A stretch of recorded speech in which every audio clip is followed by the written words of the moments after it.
करे चालू। आइए बेटा देखिए पहला क्वेश्चन बेटा कह रहे हैं find the work done by magnetic field. इससे बकवास क्वेश्चन क्या होगा बेटा, मैग्नेटिक फोर्स होता है क्यू वी क्रॉस बी और वर्क डन क्या होता है एफ डॉट एस। बेटा जो मैग्नेटिक फोर्स है बेटा ए क्रॉस बी जो बेटा वेक्टर होता है बेटा ए क्रॉस बी, अगर ये ए है ये बी है तो ए क्रॉस बी किधर को आएगा, ये वाला। याद आ गई बात। तो बेटा ए क्रॉस बी ए और बी दोनों से परपेंडिकुलर होता है, क्यू वी क्रॉस बी जो होता है बेटा बी और बी दोनों से परपेंडिकुलर होता है। अगर फोर्स जो है मैग्नेटिक फोर्स जो है अगर वो दोनों से परपेंडिकुलर है, वेलोसिटी से परपेंडिकुलर है, वेलोसिटी इधर को है फोर्स इधर हो, तो वर्क डन क्या होगा F dot D S. Velocity के डायरेक्शन में डिस्प्लेसमेंट होगी, फोर्स वेलोसिटी से परपेंडिकुलर है, वर्क क्या करेगा जीरो। मैग्नेटिक फोर्स का वर्क डन हमेशा जीरो होता है। ये जो आपने बगल में लिखे हैं वो आपने आंसर मार्क किए अपने हिसाब से, आप पेपर में मार्क नहीं करते एबीसीडी। हाँ सी लिखा हो मैंने देख लिया। हाँ चलिए next. D Broglie wavelength associated with an electron and a proton were calculated by accelerating them through same potential of 100 volt. What should nearly be the ratio of their wavelengths. बेटा wavelength का ratio क्या होगा अगर दोनों को 100 volt potential difference से accelerate किया। D Broglie wavelength वो टॉपिक है जिस पे क्वेश्चन आना ही आना है, और ये टॉपिक कितना बड़ा है बेटा, लेमडा क्या होता है किसी को कोई जानता है? H by M V. क्या होता है बेटा एच बाय, कभी कभी हमको काइनेटिक एनर्जी दे देंगे तो एमवी को हम क्या लिख देंगे अंडर रूट टू एम के। बेटा देखो काइनेटिक एनर्जी जो होती है ना बेटा वो हाफ एम वी स्क्वायर होती है, इसको एम से ऊपर नीचे मल्टीप्लाई कर दीजिए बहुत ही शानदार तरीके से तो आपको ये एम वी मिल जाएगी बेटा मोमेंटम। मोमेंटम क्या आ जाएगा अंडर रूट टू एम के। मोमेंटम क्या आ जाएगा बेटा अंडर रूट टू एम के। समझ में आ गई बात या नहीं आ गई है दोस्त, नंदनी पुत्र समझ में आ रहे हैं? तो लेमडा आ गया एच बाय एम वी हो गया अंडर रूट टू एम के, है ना। ये आ गई एक और तरीका लिखने के लिए।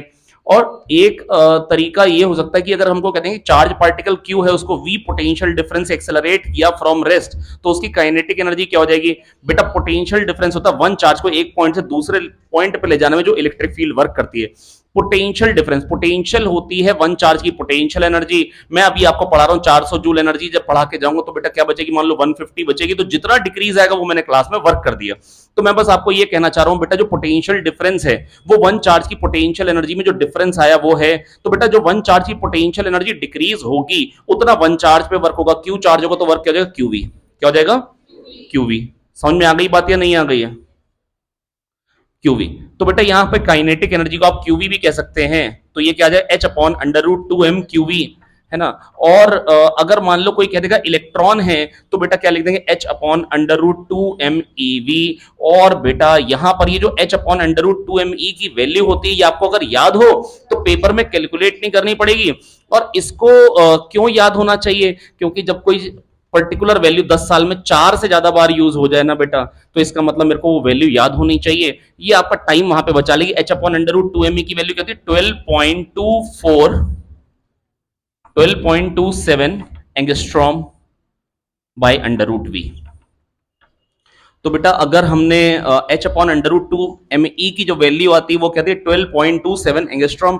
अब कई बार बच्चे सोचते हैं कि ये एंगस्ट्रॉम में थी या नैनोमीटर में, एक्चुअली दो में वैल्यूज दी होती हैं बेटा। 12 जो है वो 10 के आसपास का, एंगस्ट्रॉम 10 की पावर माइनस 10, नैनोमीटर 9 होते तो 9 के पास का है, 10 के तो एंगस्ट्रॉम, है ना। तो याद रखने के लिए कई बार बच्चे कंफ्यूज्ड मिलते हैं क्योंकि बुक्स में कई बार नैनोमीटर में दी होती है वैल्यू, कहीं पे एंगस्ट्रॉम में, तो थोड़ा सा कभी कभी कंफ्यूजन क्रिएट होती है बेटा। और ये वैल्यू कई बार यूज होती है तो आपको याद रखना है। पिछले पेपर में भी मैंने क्वेश्चन दिया था इस पे, याद होगा तो। हाँ तो इसके बाद यहां पर जो क्वेश्चन था बेटा वो क्या था बेटा, कह रहे ratio of de Broglie wavelength. अब कह रहे सेम पोटेंशियल डिफरेंस एक्सेलरेट किया है, चार्ज भी सेम है, एक बार इलेक्ट्रॉन है एक बार प्रोटॉन है तो चार्ज भी सेम है, चार्ज सेम है इलेक्ट्रॉन और प्रोटॉन पे तो electron proton potential difference same है, एच सबके लिए सेम, टू सबके लिए सेम, तो अंडर रूट एम के इनवर्सली प्रोपोर्शनल।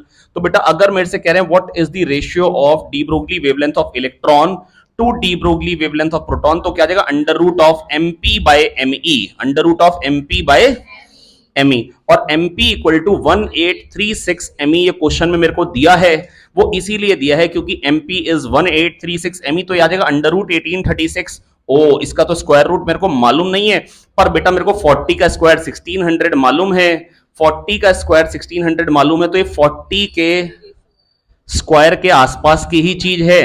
और बेटा यहां पर दे रखा है 43:1, क्योंकि एक में 1:10 दिया है, क्या बकवास है। है ना, एक में 1860 दिया, अबे 1836 का अंडर रूट 1860 तो आएगा ना, उसका स्क्वायर तो बिल्कुल नहीं बनेगा, तो 1 2 तो है नहीं, डायरेक्टली 4 पे टिक करेंगे, कौन पूरी वैल्यू निकाल रहा है ना। तो बेटा आप कहने का अगला क्वेश्चन है, अगला क्वेश्चन दे रखा है बेटा रेडियो एक्टिविटी पे, रेडियो एक्टिविटी पे क्वेश्चन है, कह रहे हैं इतना ग्राम है, इतना मिलीग्राम है आपके पास एयू दैट इज गोल्ड, और बेटा अब ये क्या कह रहे हैं कि भैया बताओ कितनी एक्टिविटी होगी इसकी, आपको हाफ लाइफ दे रखी है। देखो बेटा हाफ लाइफ पे ना, मतलब जब हाफ लाइफ दे रखी हो और एक्टिविटी आपसे पूछी हो, कई बार होता क्या है कि जैसे जो एग्जाम्स में क्वेश्चन आते हैं ना, बच्चे को पूरा मालूम होता है एक्टिविटी होती है लेमडा एन, है ना, लेकिन मेंस में कई बार ना ये धोखा कर देते हैं, आंसर पूछ लेंगे बताओ क्यूरी में कितना आंसर है, आंसर पूछ लेंगे बैक्यूरेल में कितना है, तो बेटा वहां पर फिर दिक्कत हो जाती है, बच्चे भूल जाते हैं। सबसे पहली बात बेटा एक्टिविटी जो हम कैलकुलेट करते हैं वो डीपीएस में होती है, धमाके पर सेकंड, है ना, मजाक में हम कहते हैं डिसइंटीग्रेशन पर सेकंड होती है, और डिसइंटीग्रेशन पर सेकंड को ही नाम दिया कि बैक्यूरेल, बैक्यूरेल साहब को इज्जत दी गई, बैक्यूरेल साहब को इज्जत दी गई है क्योंकि उन्होंने खूब स्टडी करी इसकी। तो बैक्यूरेल रेडियो एक्टिविटी का यूनिट डिसइंटीग्रेशन पर सेकंड्स को ही बैक्यूरेल कहते हैं। और क्यूरी क्या होता है बेटा, 1 क्यूरी इज 3.7 इंटू 10 की पावर 10 धमाके पर सेकंड या बैक्यूरेल। तो बेटा ये आप यहीं पे लिख लीजिए 1 क्यूरी। बेटा मेरे हिसाब से तो एग्जामिनर को ये देना चाहिए, पर मेंस में क्वेश्चन आया लास्ट ईयर जिसमें क्या था, ये कन्वर्जन फैक्टर दे नहीं रखा था और खाली में बच्चे फंस गए। तो बेटा 1 क्यूरी इज 3.7 इंटू 10 की power 10 DPS, 1 curie is 3.7 into 10 की पावर 10 डीपीएस या बैक्यूरेल। पर यहां पर मेरे से उसमें नहीं पूछा है, यहां पर मेरे से पूछा है खाली डीपीएस में। किसमें पूछा है? डीपीएस में। एक्चुअली ये वही मेंस का क्वेश्चन है, पर मैंने ऑप्शंस चेंज किए, शायद आप फॉन्ट देख सकते हैं थोड़ा सा डिफरेंट हो रहा है, ठीक है। तो अब बेटा ये यहां पर ये 1.5 मिलीग्राम है, 1.5 इंटू 10 की पावर -3 ग्राम हो गया, है ना, अपॉन इसका एटॉमिक वेट आपको दे रखा है 198, मास अपॉन मॉलिक्यूलर मास, ये होता है नंबर ऑफ मोल्स। अब एक मोल में कितने एटम्स होते हैं बेटा, यहां पर एवोगैड्रो नंबर क्वेश्चन में दे रखा है 6 इंटू 10 की पावर 23, है ना, तो इतने तो हो गए बेटा मोल्स, इतने क्या हो गए हैं, मोल्स हो गए हैं। प्लीज मेरी बात सुन लेंगे बहुत ध्यान से, मैं बस आपको ये बता रहा हूं कि यहां पर इतने मोल्स हो गए हैं, और एटम्स कितने हो जाएंगे, इंटू 6 इंटू 10 की पावर 23, ये एटम्स हो गए, और लेमडा एन होती है एक्टिविटी, लेमडा क्या हो जाएगा 0.693 बाई टी हाफ।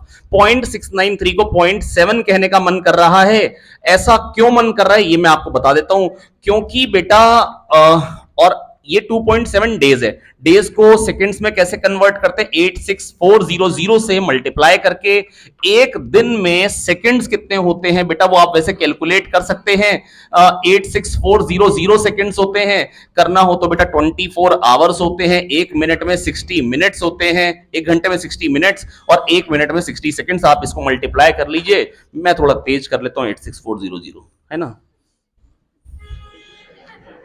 तो आइए बेटा देखिए मेरी बात सुनिए बहुत ध्यान से बेटा, मास अपॉन मॉलिक्यूलर मास से आ गए number of moles, into 6 into 10 की पावर 23 से आ गए नंबर ऑफ एटम्स, और 0.693 बाई टी हाफ। 0.693 को 0.7 लिखने का मन क्यों किया, ऑप्शन देख के।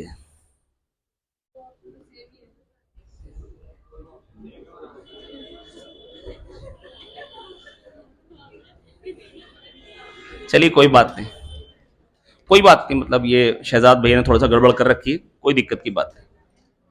हाँ हाँ, हेलो मेरे प्यारे बच्चों, अब देखो बेटा यहां पर कैसे सॉल्व करेंगे, अब देखो मेरी बात सुनो, मैं आपको समझाने की कोशिश करता हूं कि मैं कैसे सोचने वाला हूं, क्योंकि यहां पे जो ऑप्शन है 240 और 535, क्या ये बहुत दूर दूर के हैं। अब 1.35 इंटू 10 की पावर 13 है एक, और दूसरा तो ये सेम ही है, मैं कुछ कर नहीं सकता हूं, मान लो ये तीन ऑप्शन में सेलेक्ट करना, तो क्या आपको दिख रहा है ऑप्शन बहुत दूर दूर के हैं? तो बेटा इसलिए मैं 86400 को सबसे पहले 86,000 को लिखने वाला हूं 90,000। अब ये थोड़ा सा आपके मन में सवाल आएगा कि ऐसा क्यों कर रहे हैं बेटा, जब डिनोमिनेटर में वैल्यू होती है ना 1/0001, तो ये वैल्यू होती है 10,000, पर जब 1/1 आता है ना तो ये 1, तो बेटा जब डिनोमिनेटर को इंक्रीज करते हो वैल्यू में चेंज आता है, पर इसके बाद जब आप इसको 1 को जब आप 2 करोगे तो 0.5 होगी, तो चेंज कम आया। अब 1/10 कितना होता है 0.1, अबे 0.1 से अब डिक्रीज होगा क्या, हाँ बढ़ाऊंगा अगर वैल्यू तो डिक्रीज आएगा, पर घटेगा क्या, ये है ही पहले 0.1, तो मैंने खाली 86,000 को अगर 90,000 लिखा तो मैंने कोई खास बड़ा काम नहीं किया, कोई बड़ी तीर नहीं मारा मैंने। अब यहां पर ये 10 की पावर -3, तो ये 10 की पावर 20 हो गया, बहुत ही शानदार। ये 198, अरे अरे ये तो 200 है, ये 2 जीरो हटाए, ये 4 जीरो हटाए, 6 जीरो गए। अब ये 10 की पावर 14 आ गया है, और अब मेरे सामने आंसर भी आ गया है ना। या तो 2.7 इंटू 2, अरे ये तो 6 ही हो गया है ना। अब 15 7 105, अब मैं 105 इंटू 10 की पावर, मतलब जो भी 1.05 इंटू 10 की पावर 13 पे आ रहा हूं, मतलब जो ऑप्शन दिए होंगे आप बड़े आराम से पहचान पाएंगे। अब यहां पर दिया अगले क्वेश्चन में कह रहे रिफ्रैक्टिव इंडेक्स जो है 1.4 है लेंस का, और मीडियम का रिफ्रैक्टिव इंडेक्स भी सेम है, तो बताइए फोकल लेंथ क्या आएगी। जितना रिफ्रैक्टिव इंडेक्स में डिफरेंस ज्यादा होता है उतना डेविएशन ज्यादा होता है। रिफ्रैक्टिव इंडेक्स सेम है, डेविएशन होने का ही नहीं, रिफ्रैक्टिव इंडेक्स सेम है, डेविएशन होने का ही नहीं, रेस सीधी निकल जाएगी। तो आप कह सकते हैं कहां कन्वर्ज करेगी, इन्फिनाइट। नेक्स्ट बेटा, जितना रिफ्रैक्टिव इंडेक्स में चेंज ज्यादा हो उतना डेविएशन ज्यादा होता है, जितना रिफ्रैक्टिव इंडेक्स में डिफरेंस ज्यादा हो उतना डेविएशन ज्यादा होता है, और यहां तो रिफ्रैक्टिव इंडेक्स में डिफरेंस है ही नहीं। अगला बहुत ही शानदार, ये खाली अपने को हंसाने के लिए बजा रहे हैं, तो आप हंस जरूर लीजिए साथ में। आइए देखिए, बहुत ही कमाल, बहुत ही कमाल।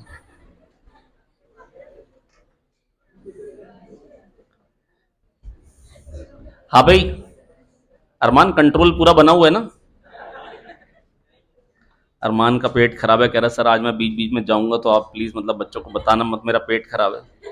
तू वैसे चला जाता, बता मेरे को क्यों दिए भाई। कह रहे resistor develops 500 joule of thermal energy in 20 second when a current of 1.5 ampere is pass through it. If the current is increase to 3 ampere, अब कितनी हीट हो, अबे आई स्क्वायर आर टी होती है, आई को डबल कर दिया तो हीट क्या हो जाएगी, 4 टाइम्स हो जाएगी, 2000 आ जाएगा भाई। आई स्क्वायर आर टी होती है थर्मल एनर्जी प्रोड्यूस्ड। ये पेपर 4 मेंस के पेपर यूज किए गए हैं बनाने में, और एक नीट के पेपर में से 14 क्वेश्चन निकाले गए। अच्छा, अगर आपको मालूम है तो बड़ी अच्छी बात है ना, लेकिन मेंस के पेपर तो आपको नहीं मालूम चले होंगे प्रोबेबली, है ना। लेकिन करीब 34 से 35 क्वेश्चन जो है वो मेंस के।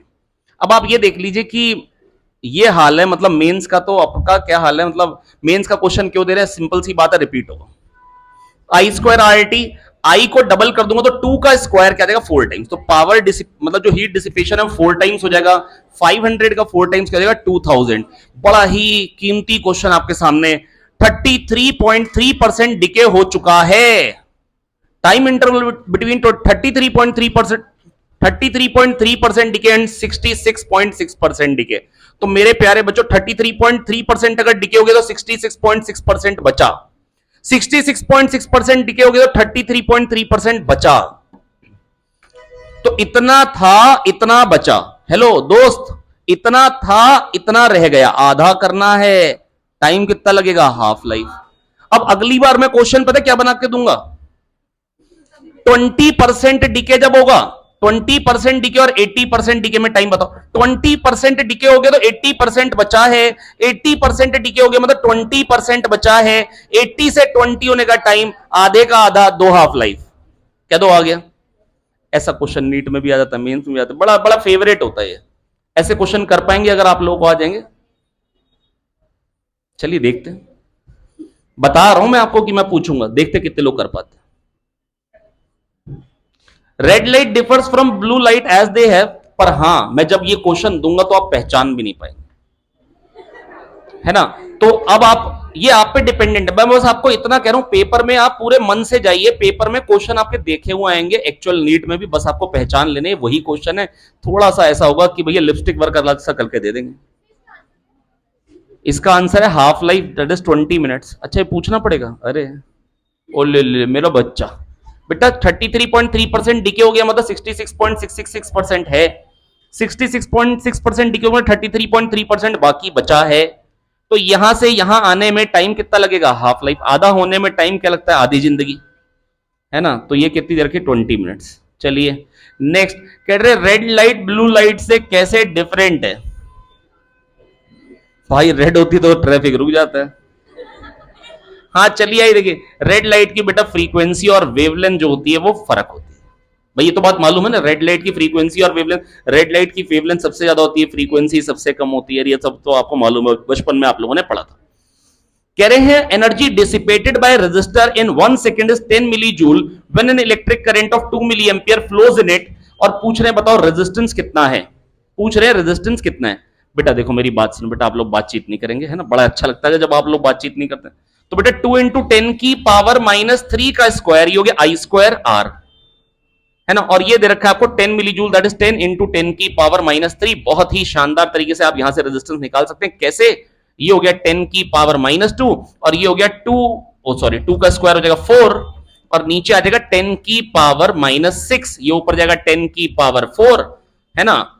10 की पावर 4 को 10 इंटू 10 की पावर 3 कह दीजिए, 4 से डिवाइड करिए, ये आ जाएगा 2.5 किलो ओम, 2500 ओम। अरे वाह ये तो मिल गया। नेक्स्ट, ये जब ये क्वेश्चन आता है, जितने भी क्वेश्चन है ना इन ओम इज करके, जिसमें इन डैश इज करके जितने भी क्वेश्चन है वो सारे मेंस के सेक्शन बी के क्वेश्चन है, क्योंकि वहां पर डैश और वो इंटीजर टाइप क्वेश्चंस है। चलिए कह रहे हैं वाईडीएससी में स्प्लिट सेपरेशन दे रखा है 0.5 millimetre and the screen is placed 0.5 metre from them, the distance between the first and third bright fringe. अरे भाई पहली ब्राइट फ्रिंज कहां थी, lambda capital D by small d, lambda capital D by small d. दूसरी कहां थी, 2 lambda capital D by small d. Kritika सुबह नहीं आए थे, रोज आ रहे हो, सच कह रहे हो। नंबर कितने आ रहे हैं, 500 की रेंज में आ रहे हैं, थोड़े से कम आ रहे हैं, आएंगे, काम बन जाएगा, दोबारा तैयारी नहीं करनी पड़ेगी, आखिरी दिन तक आ जाना बस साथ में, है ना। 2 lambda capital D by small D, है ना, और थर्ड मैक्सिमा कहा था 3 lambda D by small D, nth maxima कहा था n lambda D by small D. क्या सबको याद है ये बातें।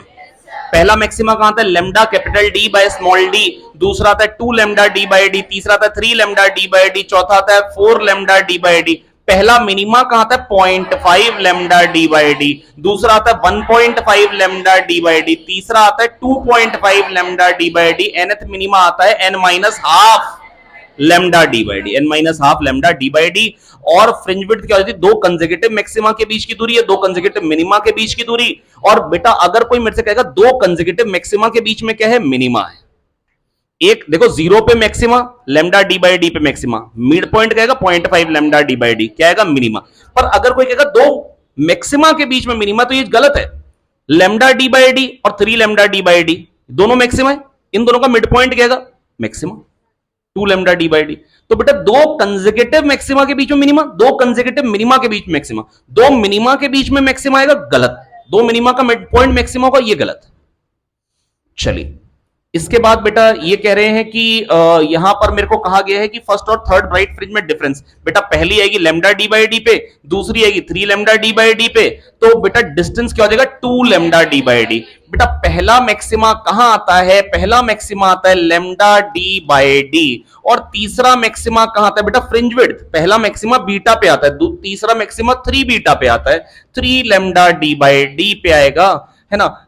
अब बेटा डिस्टेंस क्या हो जाएगा इन दोनों के बीच में, बेटा 2 lambda capital D by small D. अगर आप चाहें तो मैं निकलवाया तो जो डिस्टेंस आ रहा है, डिस्टेंस जो आ रहा है between first and third maxima, वो आ रहा है 2 lambda capital D by small D. अब 2 लेमडा क्या दे रखा है बेटा, 5890 एंगस्ट्रॉम। एंगस्ट्रॉम को 10 की पावर -10 कही, कैपिटल डी दे रखा है आपको हाफ मीटर, स्मॉल डी दे रखा है आपको हाफ मिलीमीटर, हाफ इंटू 10 की पावर -3। बहुत ही शानदार, ये काटे हो गए, है ना। और ये बन जाएगा देखो 6000 ही है लगभग, 6000 का डबल 12000, तो 12000 से कुछ कम 11000 समथिंग वाला आंसर होना चाहिए। चलिए कोई दिक्कत की बात नहीं है, 2 ऑप्शन आ जा रहे हैं ऐसे, तो कोई बात नहीं ना, कर लो ना, ये काटते पाटे कर, फिर कर लो, सॉल्व कर लो, इतना इतना परेशान का होना है। यहां पर क्या हो जाएगा, ये 10⁻³ है बना, 10⁻⁷, ये भी काटिए 10⁻⁻6। अब 589 का डबल कर, 2 9 18, 128, अरे मैं क्यों कर रहा हूं, ये तो वही चीज बनी रही है, 10⁻⁻6 सारा खत्म बात है। 1178 इंटू 10⁻⁻6। नेक्स्ट, कैरे 10 ओम में voltage across 10 ohm in the given circuit is. बेटा मैं सारे क्वेश्चंस की कैलकुलेशंस कर करके इसलिए दिखा रहा हूं कि कैलकुलेशन बहुत भयानक नहीं है, लेकिन आपको जिसमें लगता है कि कैलकुलेशन अच्छी आई है आप वो पेपर में क्वेश्चन मार्क करते जाइए, है ना। ये कैलकुलेशन से डर, अच्छे से अच्छे बच्चे को लगता है डर खत्म करने के लिए उसी को फेस करना पड़ता है। आपके जब 10 पेपर इकट्ठे हो जाएंगे कैलकुलेशन वाले क्वेश्चन एक साथ कर डालिए एक ही दिन बैठे, तभी ये डर खत्म होगा, नहीं तो होगा भी। क्योंकि अगर बेटा पता लगे पेपर में कॉन्सेप्ट आता और कैलकुलेशन के चक्कर में आप खाली गुड़ गोबर कराए तो फिर तो नुकसान हो जाएगा। चलिए अब बेटा यहां पर बेटा क्या दे रखा है, और कैलकुलेशन के लिए चाहिए क्या होता है, इसके लिए मैंने कोई अलग से मास्टरी तो करी नहीं है। कैलकुलेशन के लिए चाहिए होता है केवल कॉन्फिडेंस, केवल और केवल कॉन्फिडेंस चाहिए होता है कि हां मैं कर लूंगा कैलकुलेशन। मैं क्यों बोर्ड पे कर पा रहा हूं, क्योंकि मेरे को डर नहीं कि मेरे को -1 मिलने वाला है, मेरे को कोई टेंशन नहीं, मेरे से एक गलती हो भी गई तो भी सॉरी कह के फिर दोबारा कर दूंगा काट के, है ना। तो अगर आप घबराएंगे नहीं तो कैलकुलेशन अपने आप सही जाती है। हाँ अगर डर के करेंगे तो पक्का गलत होगा। 50-20 ये 10 है, इसमें पूछा है वोल्टेज इसके अक्रॉस क्या आएगी, और 50 और 20 का इक्विवेलेंट क्या आएगा बेटा, 50 और 20 का जो इक्विवेलेंट आएगा 50 into 20 upon 50 plus 20, R1 R2 upon R1 plus R2, ये कितना हो जाएगा 1000/70, 1000 यार कोई मेरी मदद नहीं करता यार, यहां पर क्या जाएगा 7 1 7 3 7 4 20, 14 के आसपास आ रहा है और यहां ये 10 है, ठीक है। फिर से वही बात 50 60 70 80, भाई जो ऑप्शन है कौन सा भाई, इतने पास पास के जो मैं यहां पर मेरे को 14 पॉइंट समथिंग लिखने की जरूरत हो, बाहर में जाए 14 पॉइंट समथिंग, 170 वोल्ट। अब देखो बेटा मैं तो बस ये कहना चाह रहा हूं कि अगर ये बराबर बराबर होते तो बेटा आईआर होता है पोटेंशियल ड्रॉप दोनों में बराबर बराबर आता, लेकिन यहां पर ये कम है तो इसमें पोटेंशियल ड्रॉप जो आएगा वो 85 से कम आएगा, सब में ही कम है, सब में ही कम है, सॉरी। तो बेटा 170/24 ये हो गया current, current into I into R ये हो गया पोटेंशियल ड्रॉप। तो बेटा यहां पर क्या आ जाएगा बेटा, ये बन गया फिर से वही बात, फिर से हम थोड़ा सा 25 कर देंगे 24 को, क्योंकि डिनोमिनेटर को हल्का सा बढ़ाने में कोई खास फर्क नहीं पड़ेगा। क्या ये बात समझा चुका हूं मैं या नहीं? अगर आप नहीं कर रहे हैं ऐसा तो आप गलत कर रहे हैं। 5 5 25, 5 2 10, 5 1 5 5 3 15, 5 3 15 2 आया, 5 4 20, 34 2 68। अब 68 किसके पास का है, 70 के पास का है, ठाए टिक करो बढ़ो आगे। अब parallel plate capacitor has plate area 100 metre square. मैं बार बार आपको बता रहा हूं डिनोमिनेटर में हल्का फुल्का इंक्रीज करना पड़े या हल्का फुल्का डिक्रीज करना पड़े, मैंने क्या किया आप बहुत ध्यान से देखिए, मैंने क्या किया डिनोमिनेटर को मैंने हल्का सा बढ़ा दिया तो इसलिए वैल्यू थोड़ी सी घट गई, उससे आंसर थोड़ा सा ज्यादा आएगा। 68 था मैंने 70 कह दिया, खत्म बात है। अब पैर क्योंकि डिनोमिनेटर बढ़ता है तो वैल्यू घटती है ना, 1/1 1 होता है, 1/10 0.1 होता है ना अनंत। बेटा पेन खाना, ये 2-3 और ले लो। Next, a parallel plate capacitor has plate area 100 meter square and separation between the plates is 10 meter. The space between the plates is filled up to a thickness of 5 meter with a material of dielectric constant 10. The resultant capacitance of the system is x picofarad. चलिए आइए देखते हैं। भैया पहले कह रहे हैं 100 metre square area और 10 मीटर सेपरेशन, भाई इतना बड़ा कैपेसिटर मैंने कभी नहीं देखा। कह रहे 5 मीटर में तो हमने क्या कर दिया, डाइलेक्ट्रिक डाल दी, तो चलो 5 मीटर वाला अलग कर देते हैं और इसको अलग कर देते हैं, ठीक है ठीक है। अब सुन लो ना भाई बात, हेलो मेरे दोस्त। तो बेटा हमने जिसमें 5 वाला डाइलेक्ट्रिक कांस्टेंट वाला डाला उसको अलग कर दिया। अच्छा कैपेसिटेंस क्या होता है एयर कोर कैपेसिटर का, बता दे A epsilon naught by D.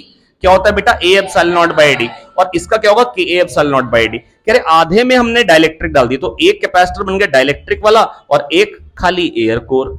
इसका कैपेसिटेंस अगर सी आएगा तो इसका क्या आएगा 5C। जो एयर कोर होता है वो ए एप्सिलॉन नॉट बाई डी, और जिसमें मीडियम होता है उसका कैपेसिटेंस आ जाता है के A epsilon not by D. ठीक है, तो ये के दे रखा है 5, इसका जो रिलेटिव आपको यहां पर कह रखा था कहीं पे, ओ सॉरी, डाइलेक्ट्रिक कांस्टेंट 10 है, जो रिलेटिव परमिटिविटी है वो दे रखी है 10, तो इसका कैपेसिटेंस अगर सी होगा तो इसका 10 सी होगा। ठीक है, और जो इक्विवेलेंट आता है वो क्या आता है 10 सी और 10 सी बाय 10 का, सी और सी बाय एन का जो इक्विवेलेंट आता है वो क्या आता है सी बाय एन प्लस 1, तो 10 सी बाय 11। अब ये देख के मन में क्या आ रहा है, 10 सी बाय 11, 11 को 10 कर दो, लगभग लगभग वही है, 10 से मल्टीप्लाई की 11 से डिवाइड कर दिया यार, लगभग आंसर क्या, सोचो तो सही। अगर मान लो ये 10 बाई 11 की वैल्यू मान लो C1 है, तो 10 बाई 11 आ क्या रहा है, पॉइंट लगाओ 0.9, आप समझ गए ना, काफी पास ही रहा ना 1 के।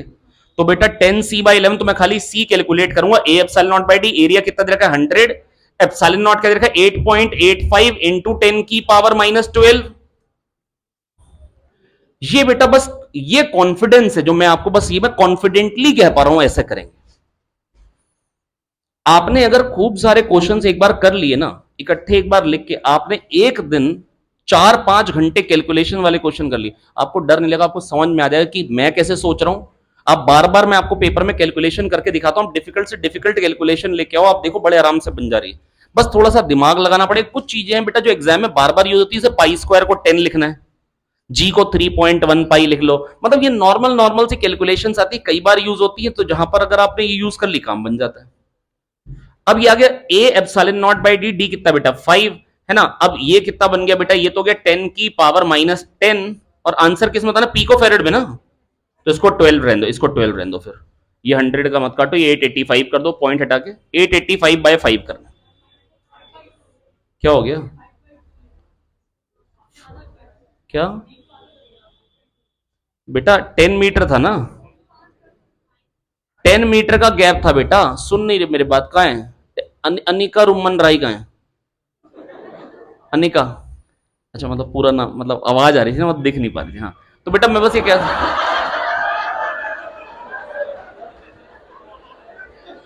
अच्छा अच्छा लड़का पूछ रहा था, आपकी वही लड़कियों जैसी यार। हाँ ये देखिए, अच्छा मेरी बात सुनो, मेरे को लगा आपकी आवाज है, आप पूछ रहे थे कोई और पूछ रहा था लड़का। हाँ चलिए ये देखिए, कोई बात नहीं कोई बात नहीं, तो क्या होगी।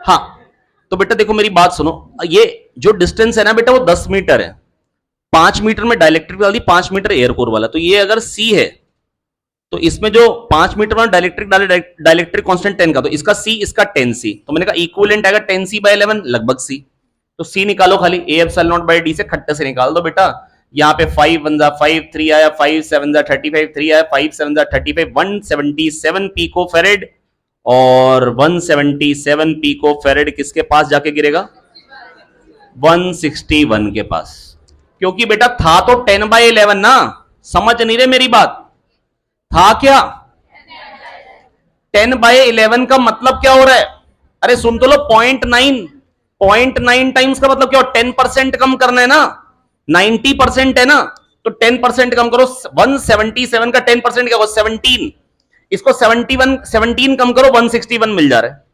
पर बेटा मैं बस आपको इतना कहना चाह रहा हूं ना, थोड़ा सा तो अकल पे हाथ मारो भाई, अगर 177 आ रहा है, हमने अप्रोक्सीमेशन ले लिया, पर ऑप्शन कौन सा पास का है, ये तो देख पाओगे ना, 177 250 के पास का है, 161 के पास का है, और वैसे भी मेरे को 0.9 से मल्टीप्लाई करना है, इससे थोड़ा सा कम वाला ही आंसर होगा ना यार। पर मैं कह रहा हूं इतना थोड़ा सा ध्यान लगाओ, कई बार तमीज से बैठो। हाँ बेटा ये बस मैं आपको ये कह रहा हूं, ये जो मैं कर रहा हूं ना, ये कोई भी कर सकता है, बड़ा ही सिंपल है, मतलब इसमें करना क्या यार, ये इसमें मैं कोई ऐसा काम थोड़ी ना करूं कि मैं ऐसी फिजिक्स लगा रहा हूं या कुछ, थोड़ा सा कैलकुलेशन कभी आ जाए तो घबराना नहीं बस पेपर में, आप बिना घबराहट के पेपर देंगे ना तो आपका काम बन जाएगा।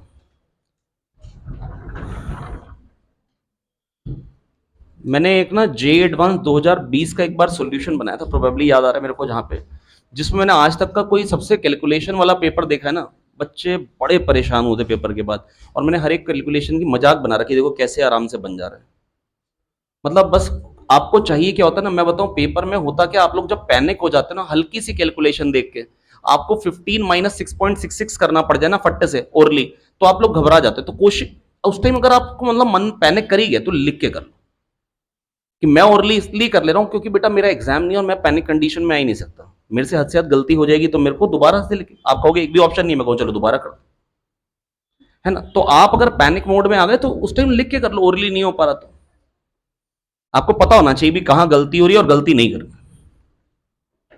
और पैनिक तो करना ही नहीं है यार, इतनी बढ़िया तैयारी कर रहे हैं, इतनी मेहनत करी हम लोगों ने साल भर यार, रिजल्ट तो अच्छा आना है।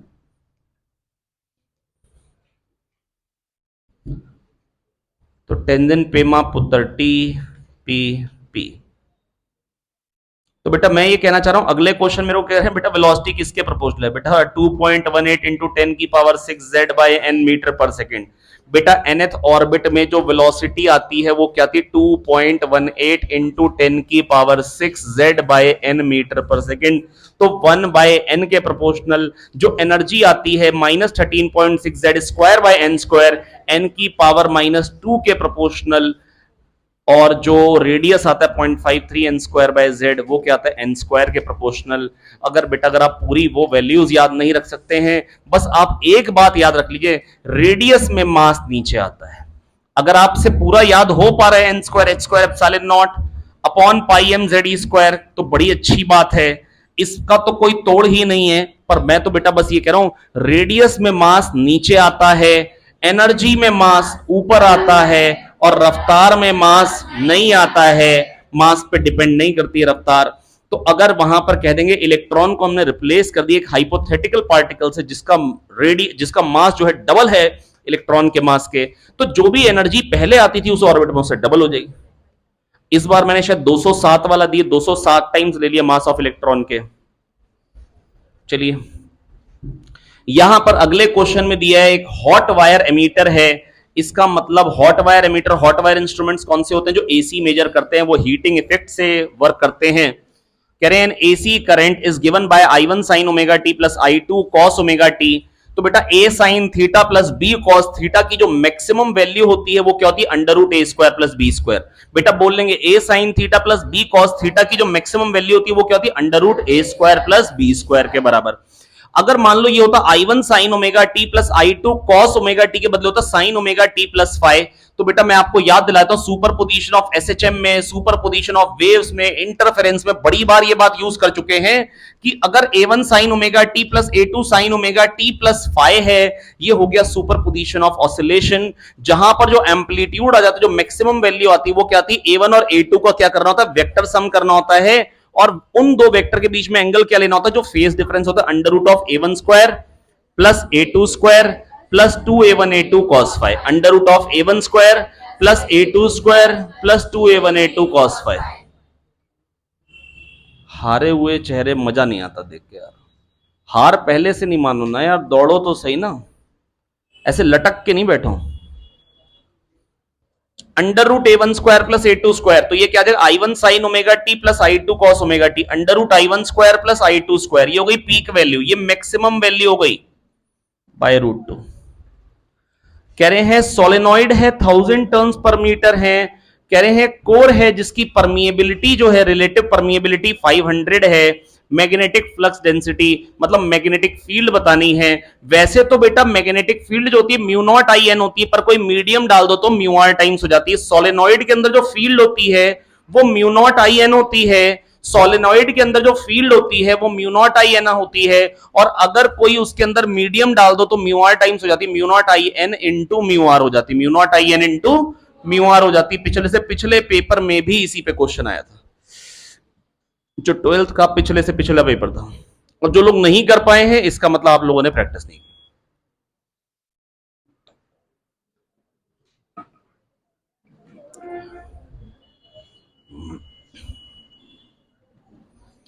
तो आइए बेटा बात सुन लीजिए बहुत ध्यान से। हाँ जी, और नीलम रावत दीदी सब ठीक ठाक है। तो I1 sin omega T plus I2 cos omega T, A sin omega T plus B cos omega T की maximum value under root A square plus B square, RMS value under root upon root 2 कर देंगे, peak value by root 2। और बेटा यहां पर पूछिए magnetic field, magnetic field क्या हो जाएगी mu naught I N into mu R, mu naught I N into, अरे कह दो आगे यार। सोलेनॉइड के अंदर जो मैग्नेटिक फील्ड होती है, ये जो सोलेनॉइड होता है यहां जो मैग्नेटिक फील्ड होती है वो होती है म्यू नॉट आई एन, और कोई मीडियम डाल दोगे तो म्यू आर टाइम्स हो जाएगी। कोने पे होती है mu naught I N by two, है ना, और अगर कोई मीडियम डाल दोगे तो mu naught I N by two into mu R हो जाएगी। टोरॉइड के अंदर जो मैग्नेटिक फील्ड होती है वो होती है mu naught I N by two pi R. क्या होती है? Mu naught I N by two pi R, है ना। यहां पर लेकिन ये जो एन आता है ये टोटल नंबर ऑफ टर्न्स होते हैं, है ना। यहां पर ये जो एन होता है ये number of turns per unit length होते हैं, 1 मीटर में टर्न्स लेने होते हैं। तो बेटा mu naught I N by two pi R ये मैग्नेटिक फील्ड होती है टोरॉइड के खाली जलेबी वाले पोर्शन के अंदर। यहां पर कितनी होती है बेटा? 0, है ना। मतलब जो इमरती सी बनी होती है, खाली इमरती के अंदर मैग्नेटिक फील्ड होती है, बाहर वाले रीजन में नहीं होती है ना। तो ये हो गई बेटा टोरॉइड की magnetic field. Infinite current carrying wire की जो मैग्नेटिक फील्ड आती है वो आती है mu naught I by two pi R. Infinite current carrying wire की जो मैग्नेटिक फील्ड आती है आर डिस्टेंस पे वो आती है mu naught I by two pi R. Ring की जो मैग्नेटिक फील्ड आती है सेंटर पे mu naught I by two R आती है। क्या आती है बेटा? Mu naught I by two R. Infinite wire की आती है mu naught I by two pi R.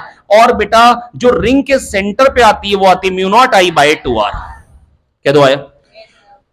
और रिंग के एक्सिस पे जो आती है वो आती है mu naught I R square upon two R square plus X square की power 3/2। Mu naught I R square upon two R square plus X square की पावर 3/2। ये आती है कहां पे? एक्सिस पे आती है।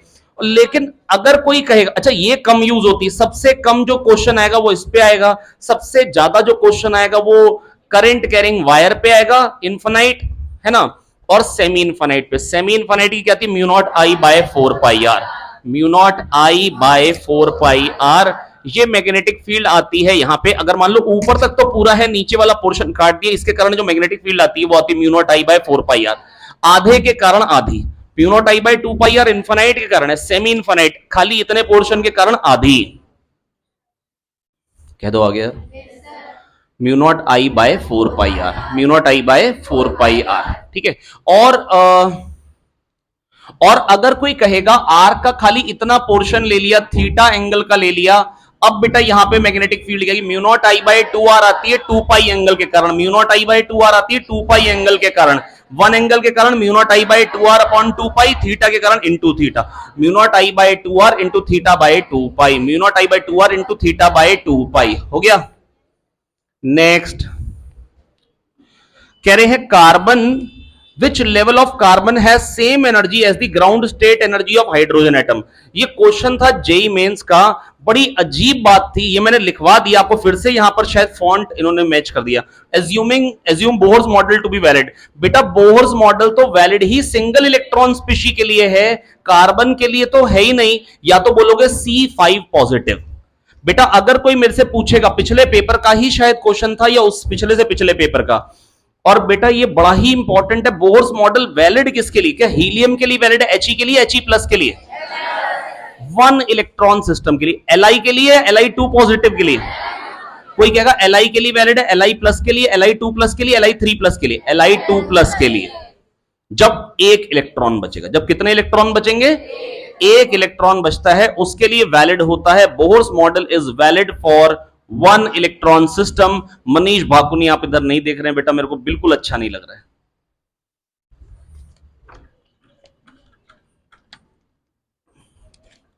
इसके बाद बेटा क्वेश्चन क्या आ चुका है? क्वेश्चन आ चुका है कार्बन की, कह रहे हैं वही एनर्जी। चलो ठीक है, अगर मेरे को कह दिया कि वैलिड है, assume Bohr's model to be valid, तो हाइड्रोजन की जो एनर्जी होती है ग्राउंड स्टेट पे वो होती है -13.6 Z होता है हाइड्रोजन का 1/n², ग्राउंड स्टेट मतलब 1।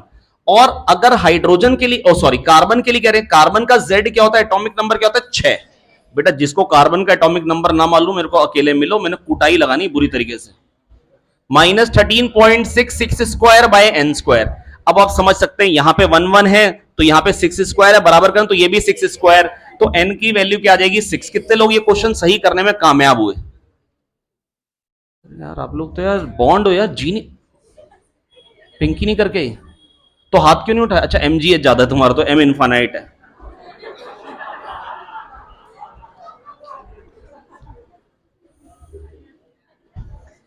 औकात में रहना है, गुड बॉय बनना है। गोपाल, अभी अभी तो आए हो। हाँ चलिए ये,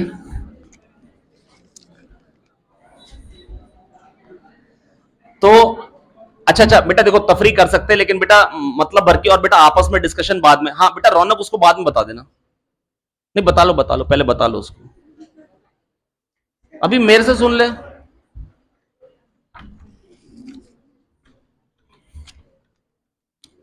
बेटा आप लोग, मैं बड़ी बार बता चुका हूं बेटा, ये जो स्पीड बैच वाले बच्चे, मेरे को बिल्कुल मजा नहीं आता ऐसी चीज में यार।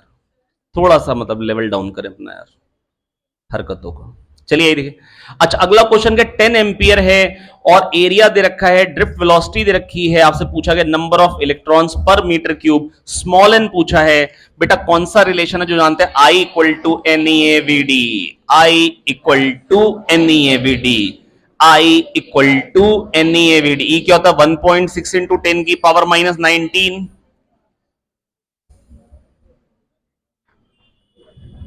एरिया कितना दे रखा है, 5 इंटू 10 की पावर माइनस 6 मीटर स्क्वायर। क्या मेरे से करवाओगे, हो गया। वीडी, वीडी कितना दे रखा है, 2 इंटू 10 की पावर माइनस 3। अब बेटा ये क्या कट रहा है, 10 की पावर माइनस 25 हो गया, 10 की पावर 28 हो जाएगा इधर जाके, तो n की वैल्यू, अच्छा ये 29 बन जाएगा। चलो 10 को अलग लिख लो, और 10 की पावर 29 आ रहा है, और नीचे जो यमदूत आ रहे हैं 5 टू तो 10 हो गया, अच्छा ये 10 भी कट गया, और ये 1.6 आ गया। अब 10 इंटू 10 की पावर 29 अपॉन 1.6 आ गया। ठीक है भैया, 16 6 96, लगभग 6 टाइम्स आ रहा है, 6 इंटू 10 की पावर 29। ओ गड़बड़ कर दी मैंने तो, 0.6 आ रहा है, और 10 इंटू 10 की पावर 28 हो जाएगा, सॉरी 10 की पावर 29 को लिख दिया, 10 इंटू 10 की पावर 28, 16 6 96, तो 6 इंटू 10 की पावर 28। और वैसे भी मेरी किस्मत अच्छी थी कि पास में तो उसी के पहुंच गया था। नेक्स्ट कह रहे हैं फोर्स ये लग रहा है, बताइए इंटेंसिटी क्या होगी। आपके पास ईएम वेव्स का सवाल आ गया है, या कह रहे हैं फोर्स ये लग रहा है, बताइए इंटेंसिटी क्या होगी। बेटा अगर इंटेंसिटी आई होती है, दो तरीके के सरफेस होते हैं, परफेक्टली अब्सॉर्बिंग या परफेक्टली रिफ्लेक्टिंग। नीलम रावत का है, लेके आयो डिब्बे।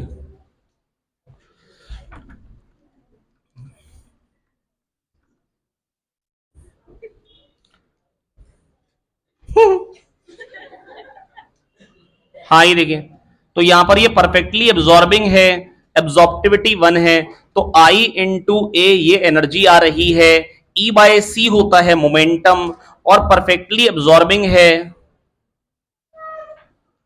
आई इंटेंसिटी आ रही है, 1 एरिया पे 1 सेकंड में आई एनर्जी आएगी, तो ए एरिया पे 1 सेकंड में क्या आएगी, आई ए, तो आई ए बाय सी ये हो गया मोमेंटम, और फाइनल क्या हो गया, 0। तो यही हो गया बेटा, एक सेकंड में जो एनर्जी, एक सेकंड में ये मोमेंटम था एक सेकंड पहले, और बाद में एक सेकंड में जो मोमेंटम में चेंज आता है उसको हम बोलते हैं force, rate of change of momentum force, ये हो गया फोर्स। और अगर परफेक्टली रिफ्लेक्टिंग होता, और अगर कोई कहता आई इंटेंसिटी की लाइट आ रही, तो आई ए एनर्जी आ रही है, रिफ्लेक्ट होके आई ए जाएगी, तो बेटा मोमेंटम ये से ये हो जाएगा, चेंज क्या आएगा, ऊपर वाले को पॉजिटिव कहोगे तो नीचे को नेगेटिव, तो this minus minus this 2ia by C. तो बेटा अगर परफेक्टली रिफ्लेक्टिंग होगा तो बेटा 2ia बाय सी फोर्स आता है, और परफेक्टली एब्जॉर्बिंग होगा तो ia बाय सी होता है। क्या ये बात समझ में आ गई है। अरे तुहीन पुत्र आ गई है, तो मेरे भाई तुहीन, ये हो गया एक काम। अगला कह रहे what is the magnitude of, अच्छा ये मैं सॉल्व कर रहा हूं क्या, फोर्स दे रखा तो ia by C, F equal to I A by C. यार मैं सोच रहा हूँ कि यार ये सारे क्वेश्चन मेरे से क्या करोगे सॉल्व करा के, जहां पे अगर आपको कैलकुलेशन में दिक्कत है थी वो क्वेश्चन बोल दो, मैं सॉल्व कर देता हूँ। नहीं जिस क्वेश्चन में मतलब फॉर्मूला बता के छोड़ दूंगा चलेगा ना। फोर्स दिया है, ए दिया है, आई पूछा है। अच्छा इंटेंसिटी को कई बार एनर्जी फ्लक्स भी बोल देते हैं, क्या बोल देते हैं, कई बार नाम अलग आ जाए तो ऐसा ना हो कि आप पहचान ना पाए, इसलिए आपको बता दिया।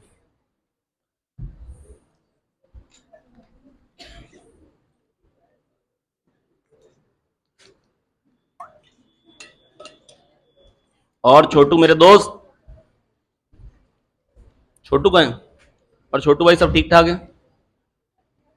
हाँ, इसके बाद बेटा क्या कह रहे हैं बेटा, अब देखो यही क्वेश्चन को ना, मतलब इसमें थोड़ी सी खूबसूरती बढ़ा देते हैं। 18th क्वेश्चन में अगर मान लो इसको थोड़ा सा डिफिकल्ट बताना होता, कहते एक हेयर पिन लाइक स्ट्रक्चर है, एक हेयर पिन लाइक स्ट्रक्चर है, ये hair pin like structure 18th वाला, मतलब पहले ऐसी ऐसी बातें लिख देते और उसके बाद इस फील्ड पूछ लेते पी पॉइंट पे। आप मेरी बात समझ पा रहे हैं? तो खाली में ऐसी ऐसी शब्द देख के घबराना नहीं होता है ना यार। अगर लाइनें ज्यादा आ गई तो क्वेश्चन भारी है, इसका मतलब ये नहीं होता। अब यहां पर फील्ड बतानी है इस जगह पे, अभी बताया था ये तो सेमी इनफाइनाइट हो गया, इसके कारण फील्ड क्या mu naught I by 4 pi R, इसके कारण क्या mu naught I by 4 pi R, पूरी रिंग के सेंटर पे mu naught I by 2 R, आधी रिंग के लिए mu naught I by 4 R, पूरी रिंग की होती mu naught I by 2 R, आधी रिंग की mu naught I by 4 R. पढ़ती नहीं हो बेटा। Mu naught I by 4 pi R, sorry mu naught I by 4 pi R और mu naught I by 4 pi R, ये ऐड हो रहे, इसके कारण फील्ड अंदर को आएगी, इसके कारण भी फील्ड अंदर को आएगी। याद आ गई बातें? तो बेटा mu naught I by 4 R ये हो गई आधी रिंग के कारण, और mu naught I by 4 pi R दो बार आएगी तो बन जाएगी mu naught I by 2 pi R. खत्म। नेक्स्ट, इसके बाद कह रहे हैं कि भैया बताइए, अब ये ए बी सी डी चार दे दिए है ना, अब मैच द कॉलम करने, कह रहे हैं phase difference between current and voltage in a purely resistive circuit 0, तो ए का तो 2 होना चाहिए, तो क्या इसके एक ही है ना, मतलब ए का 2 एक में। मैं ये नहीं कह रहा हूं अगले वाले आसान है या मुश्किल है, पर क्या मैं पूरा मैच द कॉलम करूंगा पेपर में? जिसने अगर ये देख के बड़ा सा देख के छोड़ दिया क्वेश्चन तो हो गया नुकसान। Phase difference between current and voltage in a purely inductive circuit, भाई मैं जानता हूं पाई बाय 2 होता है, और लीड क्या करता है बेटा, इंडक्टर के केस में क्या होता है वोल्टेज, इंडक्टर में वोल्टेज लीड करती है, कैपेसिटर में लैग करती है, और रेजिस्टर में सेम फेज में। ठीक है, तो बेटा इंडक्टर में तो वोल्टेज लीड करती है, तो बेटा phase difference between current and voltage in a purely inductive circuit is pi by 2 and current lags, तो बी का 3 आना है। अरे कौन देख रहा है आगे यार, हटो। नेक्स्ट, बेटा विजिबल लाइट किस रेडिएशन मिलती है बेटा, बामर में। किस मिलती है, बामर में। कह रहे what happens to the inductive reactance and current in a purely inductive circuit if the frequency is halved. कह रहे फ्रीक्वेंसी को हाफ कर दिया है दोस्तों। कृतिका बेटा बातचीत नहीं, गरिमा पांडे पुत्र बेटा बाद में बातचीत करना। अब तो आजकल तो फुल टॉक टाइम होता है भाई, मतलब फुल टॉक अनलिमिटेड बातें करो, अब तो जितनी मर्जी घर जाके। What happens to the inductive reactance and current in a purely inductive circuit, inductive circuit में, प्योरली इंडक्टिव सर्किट में बताओ भैया। कह रहे फ्रीक्वेंसी को हाफ कर दिया, तो बेटा जो इंडक्टिव रिएक्टेंस होगा वो हाफ हो जाएगा, और करंट क्या हो जाएगा, डबल हो जाएगा। इंडक्टिव रिएक्टेंस एक्सएल होता है ओमेगा एल, क्या होता है बेटा, अगर फ्रीक्वेंसी को हाफ कर दिया तो हाफ हो जाएगा, और करंट क्या होता है V by XL, V by, अब एक्सएल हाफ हो गया, डिनोमिनेटर हाफ हो गया, तो वैल्यू क्या हो जाएगी, डबल हो जाएगी। सुनिधि किच्छा पुत्र एसकेपी, सुनिधि किच्छा, अच्छा जसपुर, सब ठीक है।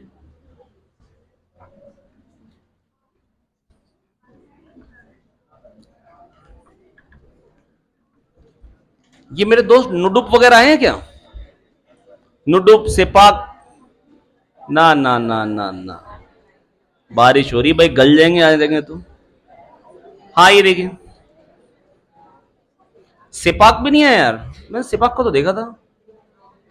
और क्या ताशी का है, तुम तो गुड बॉय, तुम तो रोज आते हो। रिंचैन भी है, चौंजिन भी आया, चौंजिन का है। अरे अलग अलग स्टेट के कैप्टन बनाए थे, अपने अपने बच्चों को संभालो। हाँ ये देखें 22 में क्या कह रहे हैं बेटा, इलेक्ट्रिक फील्ड रखी 2 E naught by 5 I cap plus 3 E naught by 5 J cap, और बेटा कह रहे हैं बेटा जो सरफेस है वो एक्स वाई प्लेन में है, एक्स वाई प्लेन का मतलब जो एरिया वेक्टर आएगा वो के कैप में आएगा, और इलेक्ट्रिक फील्ड आई कैप और जे कैप में है, तो ई डॉट ए क्या हो जाएगा, जीरो। फ्लक्स होता है ई डॉट ए, क्या आ जाएगा, जीरो। छी, ना मैं गलत बता रहा हूं।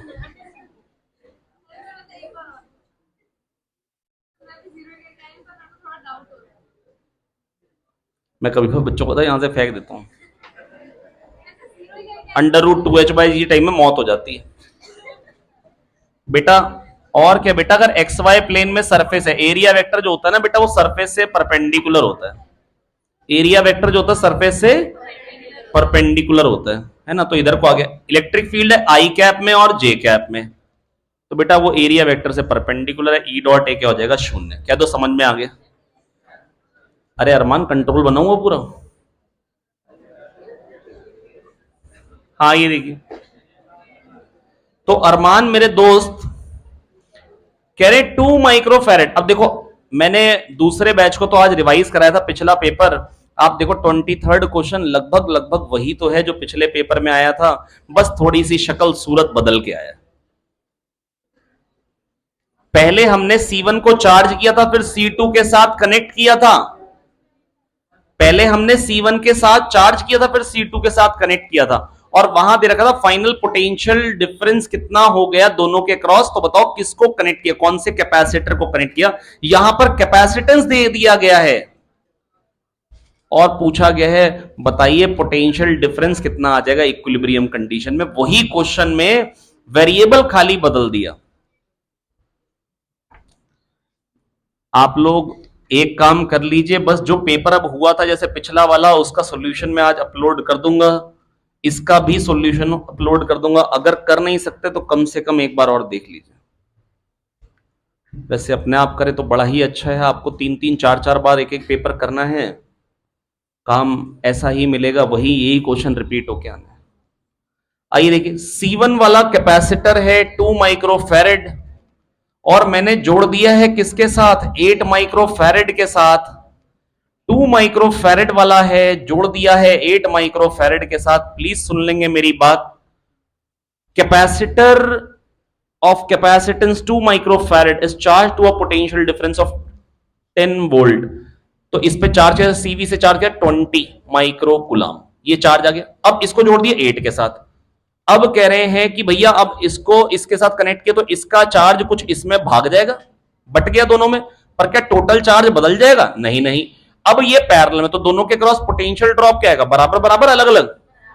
इस पे चार्ज आएगा 2v और इस पे आएगा 8v, तो टोटल चार्ज क्या हो, 2v 8v क्या हो गया 10v, और टोटल चार्ज था क्या 20, तो v कितना हो जाएगा 2, तो 2 वोल्ट का पोटेंशियल ड्रॉप आ जाएगा दोनों के अक्रॉस। पर मेरे से तो चार्ज पूछा है कितना आ जाएगा, किसमें, C2 में, 8 वाले में, तो 8 2 जा 16।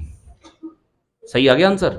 हाँ नेक्स्ट, व्हीटस्टोन ब्रिज जब बैलेंस्ड होता है तो गैल्वेनोमीटर, और अगर आप बैटरी को इंटरचेंज कर दें, गैल्वेनोमीटर और बैटरी को जब आप इंटरचेंज कर देंगे, अगर व्हीटस्टोन ब्रिज बैलेंस्ड है तो गैल्वेनोमीटर और बैटरी को अगर आप इंटरचेंज कर देंगे तो बैलेंस कंडीशन चेंज नहीं होती है। अगला क्वेश्चन मैंने जान के दिया था एलईडी पे, मैं जान रहा हूं कि सेमीकंडक्टर मैंने नहीं बता रखा है आपको तो आप लोग नहीं कर पाएंगे, पर अगर मैंने दिया है तो मैंने ये सोच के दिया होगा ना कि आप कर सकते हैं। दिया क्या है बेटा, एनर्जी दिए रखी है और लेमडा पूछ रखा है। एनर्जी और लेमडा का कौन सा रिलेशन है जो दुनिया का हर एक बच्चा जानता है, इक्वल टू hc/λ। कितने लोग करने में कामयाब हुए थे? ये गलत बात है, आपको क्वेश्चन पढ़ना है। अगर मैं क्वेश्चन दे रहा हूं तो मैं बिल्कुल सोच समझ के क्वेश्चन दे रहा हूं, ऐसे ही नहीं दे रहा हूं। तो E = hc/λ, और बेटा मैंने आपको बताया था अगर लेमडा नैनोमीटर में है, अगर लेमडा, तो बेटा, और एनर्जी इलेक्ट्रॉन वोल्ट में, और एनर्जी अगर, तो बेटा मेरी बात सुनिए, E की वैल्यू हो जाती है 1240, 1242 भी लिख सकते हैं, जो आपको यूज करना पड़े, लेमडा नैनोमीटर। क्योंकि 40 है 42 से कोई खास फर्क पड़ नहीं रहा, वो जैसा दे रखा है जिससे कट जा रहा है वो उस हिसाब से आप यूज कर लें। ये अगर ये, लेकिन ये लेमडा नैनोमीटर में लेंगे, और ये लेमडा जो है ये नैनोमीटर में है, और एनर्जी जो आएगी वो इलेक्ट्रॉन वोल्ट में, किस में आएगी? अगर आप H और C निकाल के वैल्यू, अगर पूरी पूरी वैल्यू डालेंगे, मल्टीप्लाई डिवाइड करेंगे, बेटा टाइम बहुत वेस्ट हो जाएगा, और इतना टाइम मेरे पास पेपर में होगा नहीं, तो आप ये वैल्यू यूज कर ले 1240। लेमडा निकालना है, लेमडा इधर लें, और एनर्जी क्या है 1.9 इलेक्ट्रॉन वोल्ट। अब देखो ध्यान से, 1.9 इलेक्ट्रॉन वोल्ट, और ये किस में आ रही है, एंगस्ट्रॉम में, लेकिन वहां सॉरी नैनोमीटर में, तो मीटर में कन्वर्ट करने के लिए 10⁻⁹ से मल्टीप्लाई करूंगा। मैं जानता हूं ये 1.9 है, पर मैं 2 लिखने का मन कर रहा है मेरा, और ये आ गया 620। अब मैं जानता हूं कि मैंने डिनोमिनेटर को बढ़ा दिया तो वैल्यू थोड़ी सी क्या हो जाएगी, कम हो जाएगी। इससे हल्का सा बड़ा वाला आंसर होगा 6.2 इंटू 10⁻⁻7 से हल्का सा बड़ा। अच्छा, एंगस्ट्रॉम में भी आंसर है, अरे नैनोमीटर में भी है, तो ये इसको आप 100 से डिवाइड करिए और 100 से मल्टीप्लाई कर दीजिए, तो ये हो जाएगा 620 और नैनोमीटर में आ जाएगा 620 नैनोमीटर। नैनोमीटर में आंसर आना है तो दिख गया है, और नैनोमीटर में एक ही ऑप्शन है 620। कह दो आगे। चलिए next, central width of central maxima, sorry angular width of central maxima in Fraunhofer diffraction. ठीक है, जो भी आ रही थी वो 6000 से कुछ आ रही थी, अब कह रहे हैं हमने दूसरी लाइट यूज करी तो 30% से डिक्रीज करके 70% रह गई।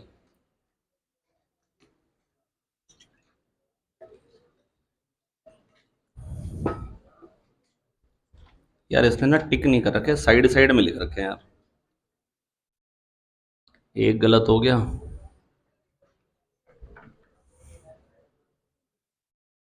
सही है, सही है, हाँ ये देखिए। हाँ तो मेरे प्यारे बच्चों, भैया देखो मैं आपको याद दिलाता हूं बेटा, जो फ्रॉनहोफर डिफ्रैक्शन है जिसमें लाइट आ रही है, ओपनिंग पे फॉल कर रही है, और यहां डिफ्रैक्शन पैटर्न बन जाता है। पहला मैक्सिमा जो होता है वो सबसे ज्यादा ब्राइट होता है, उसके बाद कम ब्राइट, उसके बाद और कम ब्राइट, उसके बाद और कम ब्राइट। सबकी जो एंगुलर विड्थ आती है वो बेटा लेमडा बाय ए आती है, पर सेंट्रल मैक्सिमा मोटा होता है, 2 लेमडा बाय ए आती है। बाकी सबकी एंगुलर विड्थ क्या आती है, lambda by A, lambda by A, lambda by A, lambda by A. Width आती है सबकी लेमडा डी बाय ए, और सेंट्रल मैक्सिमा की जो विड्थ आती है बेटा वो क्या आती है, 2 लेमडा डी बाय ए। यहां पर डिफ्रैक्शन में जो जैसे इंटरफेरेंस में जो आया था nth मैक्सिमा आया था n lambda capital D by small D, कहां आया था n lambda capital D by small D, और nth मिनिमा कहां आया था n minus half lambda capital D by small D. यहां उल्टा हो जाता है, यहां nth मिनिमा जो आता है वो n lambda capital D by A पे आता है। कहां पे आता है, n lambda capital D by A पे आता है nth मिनिमा, और nth मैक्सिमा जो आता है डिफरेंट है। मिनिमा वाली चीज मैक्सिमा में आती है, लेकिन n minus half n plus half बन के आती है। डी डी मोटा सा है तो मोटा मोटा प्लस प्लस ज्यादा, तो n plus half lambda D by n plus half lambda D by A. तो बेटा nth मिनिमा जो आता है किसमें, डिफ्रैक्शन में, nth मिनिमा जो आता है वो आता है n लेमडा डी बाय ए, और nth मैक्सिमा जो आता है डिफ्रैक्शन में वो आता है n plus half lambda D by A. ये nth मैक्सिमा है, ये nth मिनिमा है, और ये मिनिमा है, ये मैक्सिमा है। और अगर कोई कहेगा भैया मेरे को बताओ कि थीटा एन क्या होगा, nth मिनिमा जो है उसकी एंगुलर पोजीशन क्या आएगी, बेटा अगर आपको y पता है, अगर आपको y पता है तो y बाय कैपिटल D कर दो, तो आपको एंगुलर पोजीशन पता लग जाएगी y बाय कैपिटल D से। तो y बाय कैपिटल D करिए, क्या आ जाएगी 2 मतलब n लेमडा बाय, क्या आ जाएगी n लेमडा बाय a। यहां पर भी upon capital D n plus half lambda by. तो बेटा पहला मिनिमा कहां था, लेमडा बाय ए पे, दूसरा कहां था 2 लेमडा बाय ए पे, तीसरा मिनिमा कहां था 3 लेमडा बाय ए पे, पहला मैक्सिमा कहां था 1.5 लेमडा बाय ए, दूसरा मैक्सिमा कहां था 2.5 लेमडा बाय ए पे। पर जो पूछा था, अब मैं उस पे आता हूं वापस से। कह रहे हैं कि 30% से एंगुलर विड्थ डिक्रीज करके बताओ लेमडा क्या होगा, 70% रह गई विड्थ। कह रहे हैं लेमडा क्या होगा, अबे लेमडा कोई तो 70% कर दिया होगा 0.7 टाइम्स, तो 6000 का 0.7 टाइम्स क्या हो जाएगा 4200। भाई देखो जो एंगुलर विड्थ होती है सेंट्रल मैक्सिमा की वो होती है 2 लेमडा बाय, बाकी सबकी लेमडा बाय। अब बेटा ए तो वही है, लेमडा को ही 70% किया होगा 0.7 टाइम्स, तभी एंगुलर विड्थ 70% हुई होगी। तो लेमडा को 70% कर दो, 0.7 से मल्टीप्लाई कर दो, क्या आ जाएगा 4200 एंगस्ट्रॉम। इसके बाद कह रहे हैं work function of a photo sensitive material is 4 electron volt, the longest wavelength of light that can cause photo emission from the substance is approximately. बेटा ये बताना है कि 4 इलेक्ट्रॉन वोल्ट अगर वर्क फंक्शन है तो कितनी मैक्सिमम वेवलेंथ से एमिशन हो पाएगा, तो कैसे सोचा जाएगा इस क्वेश्चन को। वर्क फंक्शन दे रखा है, उसको एच सी बाय लेमडा के बराबर कर दीजिए, ये लॉन्गेस्ट वेवलेंथ आ गई, phi equal to H C by lambda कर दीजिए, वहां से आपको लेमडा पता लग जाएगा। Phi equal to H C by lambda कर दीजिए, वहां से आपको लेमडा पता चल जाएगा, है ना। इलेक्ट्रॉन वोल्ट नैनोमीटर में 1240 और ये 4 है, यहां से लेमडा निकाल लीजिए, नैनोमीटर में आ जाएगा बेटा, ये 620 का आधा 310 नैनोमीटर। कौन सा ऑप्शन हो गया? 1। ठीक, हो गया, हो गया। आइए बेटा नीचे से उठा दो साफ वाला।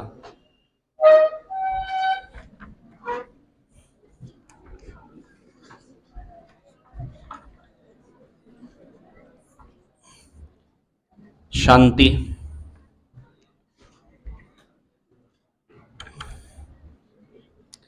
आप देखिए अब पेपर का डिस्कशन कंपैरेटिवली आसानी से होने लग गया है।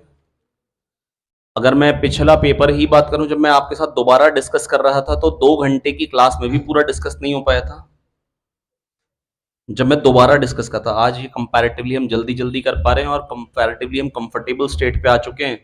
तो यही है बेटा, जब बार बार हम पेपर करते रहेंगे, बार बार वही चीजें आनी है, कोई बहुत मुश्किल काम है नहीं, थोड़ा सा एफर्ट करें। अच्छा, अभी तक का कोई ऐसा बच्चा है जिसके सारे के सारे क्वेश्चन अभी तक सारे सही हुए?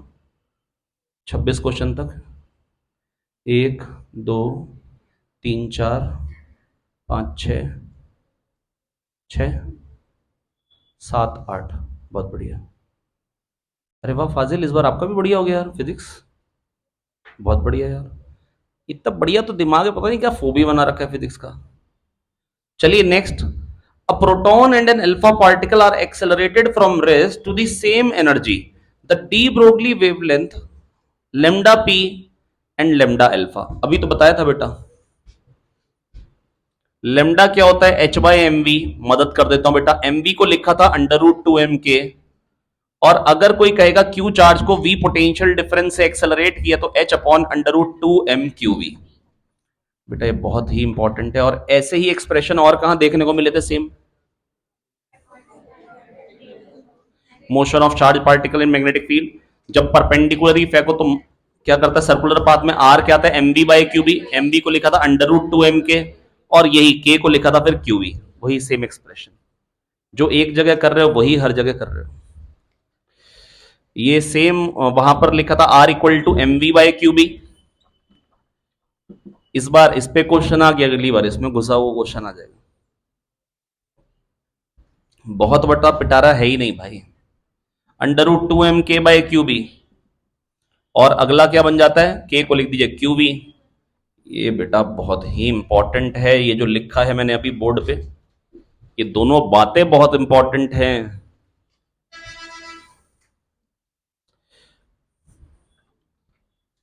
और ये वो बातें हैं जो जो एक्चुअली नंबर लेने के लिए आती हैं विरंशील बेटा। तो आप कोशिश करें कि ऐसे क्वेश्चन में कम से कम बिना घबराए पढ़ें। ऐसे टॉपिक्स के डी ब्रोगली वेवलेंथ पे क्वेश्चन आना ही आना है, आना ही आना है। जैसे क्वेश्चन कैसे कैसे आ जाएंगे डी ब्रोगली वेवलेंथ पे, कह देंगे कि भैया एक पार्टिकल है, दो आइडेंटिकल पार्टिकल हैं, जा रहे हैं, है ना, और परफेक्टली इन इलास्टिक कोलिजन हो गया। इसकी डी ब्रोगली वेवलेंथ λ1 थी, इसकी λ2 थी, टकरा के इकट्ठे चलने लगे, परफेक्टली इन इलास्टिक कोलिजन, चिपक गए। अब बताओ डी ब्रोगली वेवलेंथ क्या हो जाएगी? अरे भाई इसका लेमडा होता है h/mv, तो मोमेंटम क्या हो जाएगा? h/λ1 plus h/λ2, conservation of linear momentum, h/λ के बराबर कर दीजिए, आगे डी ब्रोगली वेवलेंथ। अब ये क्वेश्चन है, इसी को ही अगर उसको घुमा के देना है तो वो कैसे दे देता है? वो कहता है चलो इस बार अपोजिट डायरेक्शन में चल रहे हैं, एक की डी ब्रोगली वेवलेंथ λ1, एक की λ2, दोनों चिपक के इकट्ठे चलने लगे। अब बताओ डी ब्रोगली वेवलेंथ क्या हो जाएगी? h/λ1 minus h/λ2 equal to h/λ। उससे अगली बार दोबारा बना के देना यही क्वेश्चन को, कह देगा दोनों परपेंडिकुलरली चल रहे हैं, एक λ1 से दूसरा λ2 से, एक की h/λ1 है, एक की h/λ2, तो टोटल मोमेंटम कंजर्वेशन लगाना है। बार बार मैं वही कर रहा हूं, बार बार क्या कर रहा हूं? डी ब्रोगली वेवलेंथ अगर आपको निकालनी है बेटा, ये बहुत ही इंपॉर्टेंट क्वेश्चन हैं डी ब्रोगली वेवलेंथ के। तो है क्या बेटा, एक lambda one D Broglie wavelength का पार्टिकल आ रहा है, एक लेमडा टू, चिपक के दोनों इकट्ठे चलने लगे, परफेक्टली इनइलास्टिक कोलिजन है। आपसे पूछिए डी ब्रोगली वेवलेंथ क्या हो जाएगी कोलिजन के बाद? निष्ठा आप मेरी बात सुन ही नहीं रहे।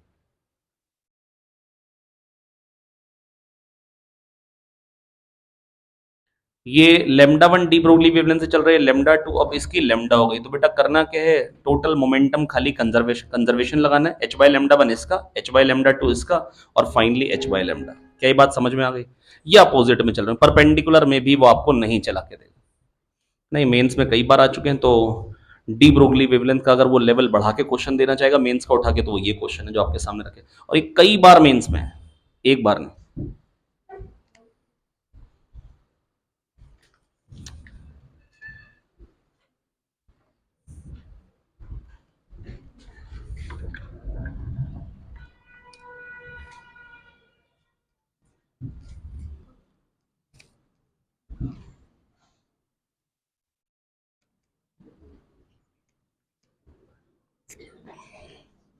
हाँ भैया, ये देखिए, तो बेटा ये क्वेश्चन क्या था, proton and an alpha particle are accelerated from rest to the same energy, दोनों की एनर्जी सेम हो गई, एनर्जी का मतलब काइनेटिक एनर्जी की बात कर रहा है। अरे भाई, lambda P and lambda alpha बेटा H upon under root two M के होता है, कह रहे हैं एनर्जी सेम हो गई है, और जो बेटा अल्फा का मास होगा, अगर इसके मास को m कहोगे तो इसका मास क्या आएगा 4m, और k आ जाएगा, और ये आ गया h upon under root two M के, तो बेटा ये बन के आ जाएगा 4 का अंडर रूट ऊपर आके क्या बन जाएगा 2। ठीक, अगला क्वेश्चन नंबर 29 कह रहे हैं two toroids 1 and 2 have total number of turns, two toroids 1 and 2 have total number of turns 200 and 100। अच्छा, कह रहे एवरेज रेडियस यार 40 and 20, तो कह रहे हैं बताइए, अब सेम करंट तो बताइए भैया मैग्नेटिक फील्ड का रेशियो क्या आएगा, 1:1 आ गया, क्योंकि भैया mu naught I N by 2 pi R होता है। बहुत ध्यान से देखिए, जिसके नंबर ऑफ टर्न्स डबल हैं उसी का ही रेडियस भी डबल है, तो बेटा मैग्नेटिक फील्ड क्या हो जाएगी दोनों के अंदर बराबर, क्या हो जाएगी मैग्नेटिक फील्ड दोनों के अंदर बराबर। क्वेश्चन नंबर 30 यहां से आ रहा है, यहां से जा रहा है, और पूछा है बताइए मैग्नेटिक फील्ड सेंटर पे आएगी। बेटा मैंने आपको बता रखा है तो याद होना चाहिए, सबसे ज्यादा बार पूछा गया क्वेश्चन जो नीट का है वो है मैग्नेटिक फील्ड बताओ कितनी आएगी, और सबसे ज्यादा बार आंसर 0 है। वो क्या होता है बेटा, रिंग में किसी भी जगह से आए और किसी भी जगह से जाए, बस कंडीशन ये होनी चाहिए वो आपको कह दे रेजिस्टेंस जो है वो यूनिफॉर्मली डिस्ट्रीब्यूटेड है, यूनिफॉर्म वायर है, या उसके बारे में कुछ कही नहीं।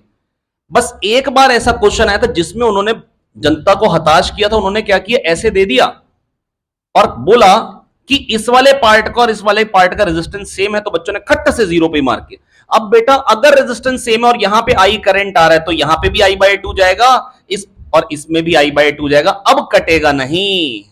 अगर मान लो ये 90 है, तो ये 90 वाला ये 90 से कैंसिल हो जाएगा, लेकिन इस 180 वाले के कारण तो आ जाएगी म्यू नॉट आई बाई 2 आ रही, पूरे के कारण, आधे के कारण क्या हो जाएगी म्यू नॉट आई बाई 4 आ रहा। तो अगर ऐसा क्वेश्चन आ जाए, मतलब वो हल्का सा चेंज करके दे दे, तो ऐसा ना हो कि हम रटा रटाया लिख आ जाए, क्वेश्चन आपको पूरा पढ़ना पड़ेगा।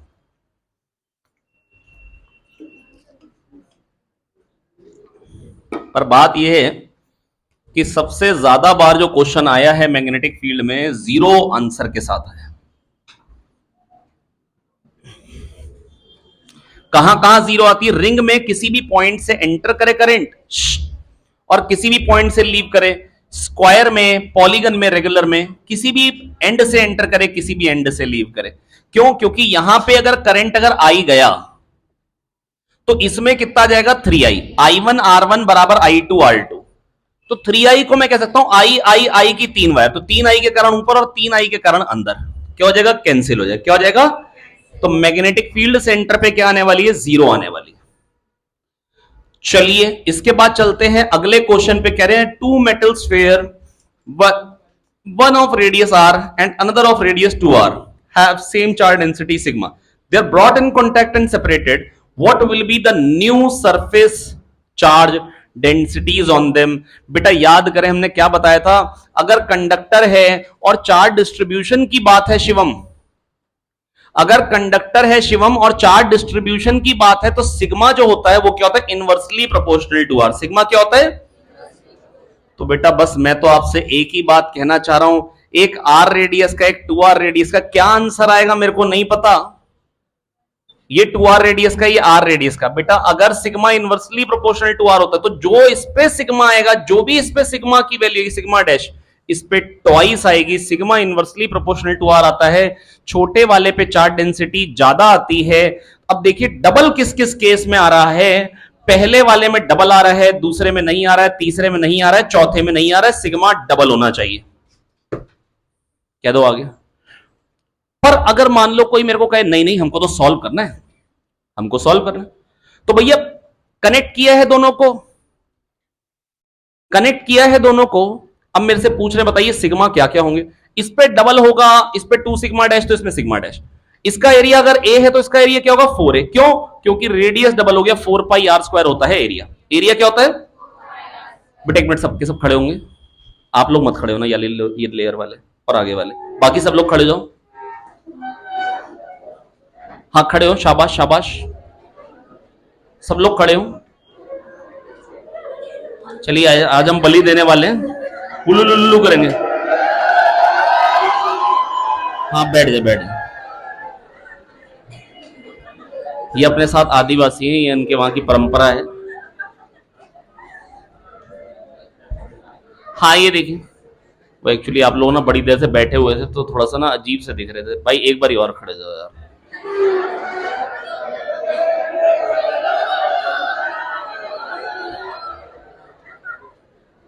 जितना हल्ला मचाना है 10 सेकंड में मचा लो।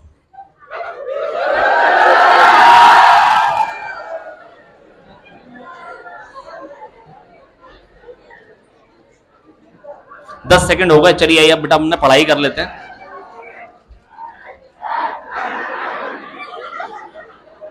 बस हो गया, वो 10 सेकंड हो गए बेटा। अरे बस हो गए यार।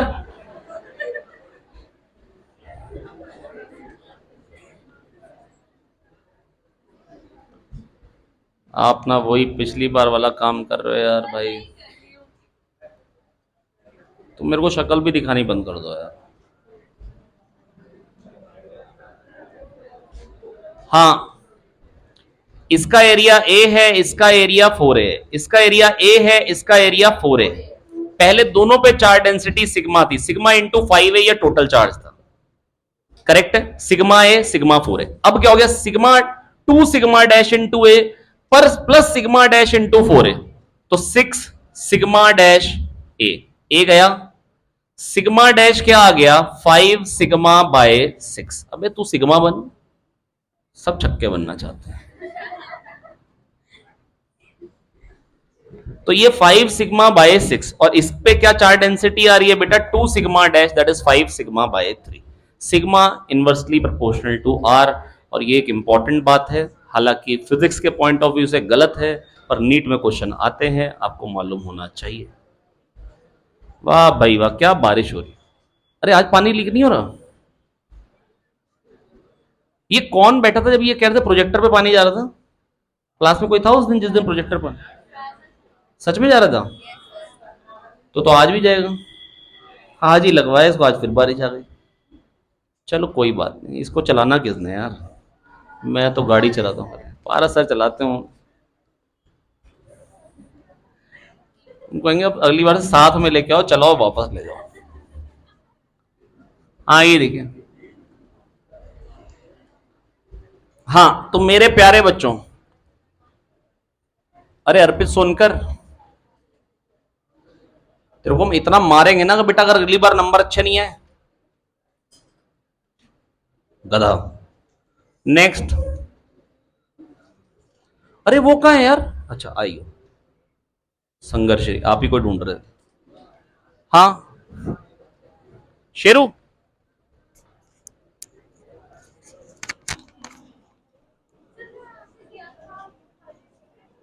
बात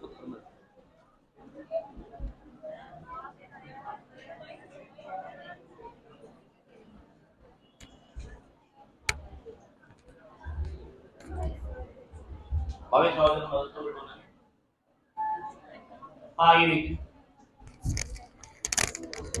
चलिए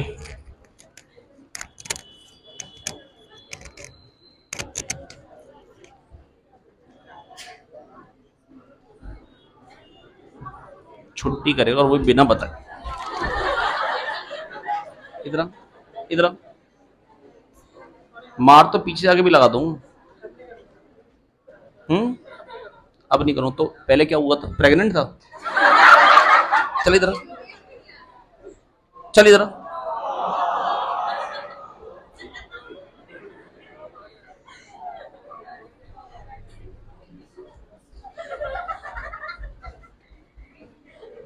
तेरे को बेटा आज मैंने मारना तो है, क्लास के बाद मार खाएगा फिर। हाँ चलिए ये देखिए, बेशरम हुए पड़े पढ़। छुट्टी करेगा, छुट्टी करेगा, करेगा छुट्टी, करेगा छुट्टी।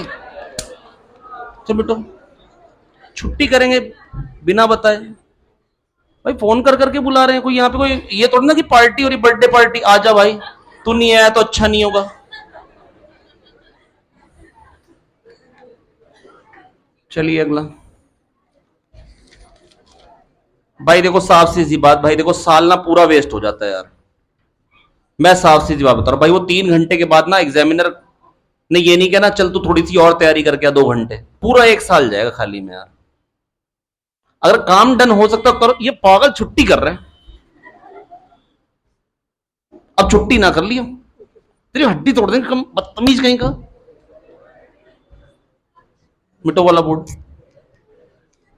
हाँ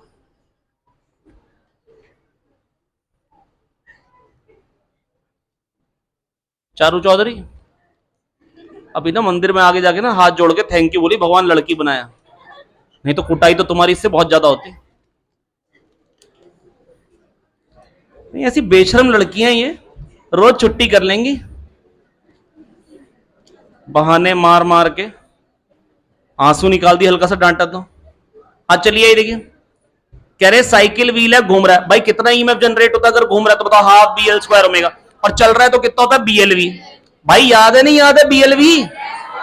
अबे 1 सेकंड में जितना फ्लक्स कट करता है उतना ईएमएफ जनरेट होता है, फैराडे बोल बोल के मर गया।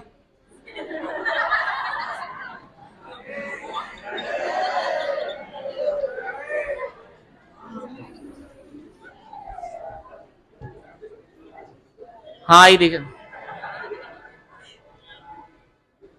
तुम लोग तो बेटा मैंने जो हड्डी तोड़नी है ना। हाँ ये देखिए, तो ये एल लेंथ का है बेटा, 1 सेकंड में बी चलेगा, कितने एरिया का फ्लक्स कट होगा, एल इंटू वी। चलो अब तफरी हो गई, अब पढ़ाई पे आते हैं भाई। 15 मिनट में खत्म करना है और सिंपल सी बात है, मेरे को सिलेक्शन चाहिए यार। मुद्दे की बात बेटा, वो पेरेंट जब मेरे को दिखते हैं ना भाई, मेरी बच्ची को थोड़ा सा मोटिवेट कर दो भैया, सिलेक्शन हो जाए, भाई हमको ना बड़ा दुख होता है यार। भाई देख मतलब बड़े सारे पेरेंट्स को वादा कर रखा है यार, सिलेक्ट कराएंगे बच्चों को यार। मेरा वादा ना तोड़वाओ यार, तुम तो मतलब अगर एहसान फरामोश हो तो रहो, मेरे को करने तो मेहनत आप भी कर लो साथ में, तो बड़ा अच्छा हो जाएगा यार। आइए देखिए, तो बेटा ये एल इंटू वी, ये 1 सेकंड में वी चलेगा, तो एलवी एरिया कट करेगा तो बीएलवी फ्लक्स हो जाएगा। कितना फ्लक्स हो जाएगा, बीएलवी। लेकिन अगर मान लो कोई टेढ़ा है ऐसा, अब बताओ जरा, अगर मान लो इसका एंगल यहां से थीटा है, ये बी वेलोसिटी चल रहा है और ये एंगल थीटा है, इसको क्या करते, ऐसे केस में करते क्या, ऐसे केस में करते क्या, वेलोसिटी के पैरेलल परपेंडिकुलर दो वायर से जोड़ देते। क्या ये बात याद आ गई है? अब अगर यूनिफॉर्म मैग्नेटिक फील्ड है, भले ये लूप यहां हो भले यहां पे हो, क्या फ्लक्स वही होगा अलग होगा? अबे बाल्टी यहां रखी तो भी बारिश उतनी कलेक्ट होगी, यहां रखी तो भी उतनी कलेक्ट होगी, मतलब बाहर, है ना। तो कहने का मतलब है फ्लक्स तो अब चेंज हो ही नहीं रहा, तो लूप में फ्लक्स जब चेंज नहीं तो लूप में ईएमएफ जीरो, पर इस वाले में बीएलवी आएगा और इस वाले में उतना ही आएगा, तभी कैंसिल हो पाएगा। इस वाले में तो आना नहीं है, क्यों? क्योंकि ये तो फ्लक्स कट ही नहीं कर रहा है। तो इसमें बीएलवी, तो इसमें बीएल साइन थीटा भी आएगा। तो अगर ऐसे जा रहा है, ये वाली रॉड जा रही है, तो किस में ईएमएफ आएगा, खाली इस वाले में, तो B L sine theta V. और अगर घूम रहा है तो कितना आएगा, half B L square omega. घूम रहा है तो कितना आएगा, half B L square omega. 3 case हैं बेटा ईएमएफ इंड्यूस्ड के, तीनों रटे होने चाहिए। एक बीएलवी वाला है, अगर टेढ़ा होगा, है ना, और कैसी भी शेप का हो, आपको क्या करना है, परपेंडिकुलर और पैरेलल वायर जोड़नी है वेलोसिटी के, तो बीएल साइन थीटा वी वाला, इसमें बीएल परपेंडिकुलर वी। बेटा कह दो आगे, जब घूम रहा है तो half B L square omega. और अगर कोई कहता है कॉयल घूम रही है, क्या घूम रही है, कॉयल घूम रही है, तो मैक्सिमम ईएमएफ पूछता है उस केस में। तो क्या आता है बेटा, बी ए एन ओमेगा। क्या आता है, B A N omega, B A N omega, B A N omega, B A N omega, B A N omega, B A N omega. तो half B L square omega, इसमें तो half B L square omega कर लेंगे, कर लेंगे। अच्छा, ये फिर से आपके सामने क्वेश्चन आ चुका है ईएम वेव्स का। बेटा सी क्या होता है, 1/√μ0 एप्सिलॉन नॉट। अब आपको लगता है मैं अपने लिए लिखता हूं, लिख लेना साथ साथ में, नहीं तो थप्पड़ मारेंगे आपकी सीट पे आके। सी क्या होता है, 1/√μ0 एप्सिलॉन नॉट। वी क्या होगा, 1/√μ एप्सिलॉन। ओए एप्सिलॉन लिख। वी क्या होगा, 1/√μ एप्सिलॉन। बेटा कह दो समझ में आ गया यार, नहीं आया क्या समझ में? इसका नाम क्या, अबे तुहीन आगे। हेलो भाई, बंद कर दो यार एंजल, क्या पता तुम्हारा ये करने से यही वजन कम हो जाए थोड़ा। वी हो गया 1/√μ एप्सिलॉन। और म्यू क्या होता है, mu naught mu R. Epsilon क्या होता है, एप्सिलॉन नॉट एप्सिलॉन आर। तो यहां से अब सी बाय वी होता है रिफ्रैक्टिव इंडेक्स एन। ये क्या आ जाएगा, √μ आर एप्सिलॉन आर। √μ आर खत्म, खल्लास। बोलो आया, हेलो सुमन लता आ गया बेटा। लामो कहां है? हाँ, तो refractive index √μ R epsilon R. तो √μ आर एप्सिलॉन आर कितना आ रहा है यहाँ पे, 1.2। कितना आ रहा है? वेलोसिटी ऑफ लाइट निकाल लोगे सी बाय एन करके। कह रहे हैं डाइपोल रखा है, कह रहे हैं डाइपोल रखा है। क्या रखा है? एक क्लोज सरफेस में डाइपोल। तो अबे डाइपोल मतलब प्लस क्यू माइनस क्यू, तो टोटल चार्ज एनक्लोज क्या हो गया, 0। फ्लक्स क्या होता है, Q in by epsilon naught. Total charge enclose क्या हो गया, 0। Chi. An equiconvex lens has power P. क्या पिछले पेपर में भी क्वेश्चन आया था? कितने लोग करके आए हैं? पर पिछले पेपर में जब क्वेश्चन आया था तो वहां कह रखा था ऐसे काटा, तो एरिया जो एंगल ऑफ प्रिज्म होता है वो हमने हाफ किया था। जो डेविएशन आता है प्रिज्म से वो आता है μ-1 ए हाफ हो गया। अबे डेविएशन हाफ हो गया, फोकल लेंथ डबल हो गई, फोकल लेंथ डबल हो गई, पावर हाफ हो गई। लेकिन यहां पर कह रहे हैं ऐसे काटा, ऐसे काटने में फोकल लेंथ में कोई चेंज नहीं आएगा। चेंज किस में आएगा, इंटेंसिटी में। पहले नीचे वाले से भी यहां पे आ रही थी, अब खाली ऊपर ऊपर वाले से, तो इंटेंसिटी हाफ हो जाएगी। गधा गधा ही दिखाई देगा, बस थोड़ा सा कम इंटेंस हो जाएगा। समझ में आ गई बेटा संदीप? बेटा जो जो इमेज की इंटेंसिटी होगी ना, पहले खाली ऊपर पहले पूरे से आ रही थी, डबल आ रही थी, अब इतने से आएगी तो आधी आएगी।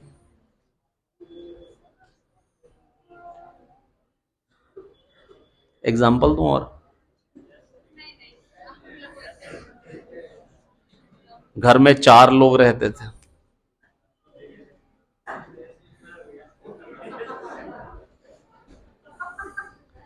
हाँ ये देखिए, चलिए आई बेटा आगे का। बेटा ये तो समझ, इंटेंसिटी हाफ नहीं समझ में आ रही क्या?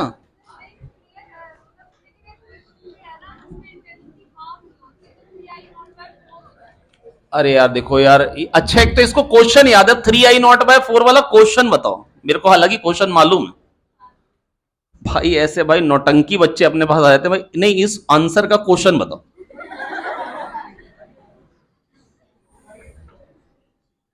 भाई यहां से एनर्जी ये आ रही थी, अब ये आधा हटा दिया। अरे उसमें क्या हो रहा था, मेरे को क्या मतलब तेल लेने जाए वो क्वेश्चन, पहले भी ये समझो इसमें हाफ हो जाएगी। ज्यादा खांसी नहीं करनी, उससे दिक्कत भी होती कई बार। हाँ ये देखिए, अब बेटा क्या है यहां पर, ये अगर कोई कहता हमने बीच वाले r/2 रेडियस का ना हमने पार्ट को काला कर दिया, r/2 रेडियस का, ये जो कॉन्वेक्स लेंस है ना उसका r/2 रेडियस काला कर दिया, तो अब जो लाइट आएगी वो खाली इस पोर्शन से आएगी, इस वाले पोर्शन की आनी बंद हो गई। अब पूछ लेंगे इंटेंसिटी कितने टाइम्स हो गई। पहले अगर इमेज की इंटेंसिटी आई थी बेटा, पहले πr² से एनर्जी आ रही थी, अब कितने से एनर्जी आ रही है, πr² में से πr/2² हटा दो, ये वाले एरिया से एनर्जी जा रही है ना, खाली लाइट जा रही है, तो πr² माइनस πr²/4, ये क्या जाएगा 3/4 πr²। कितना आ जाएगा 3/4 तो एनर्जी अब 3/4 एरिया से आ रही है, इसलिए इंटेंसिटी 3I0/4 हो गई। अरे कह दो आ गया भाई।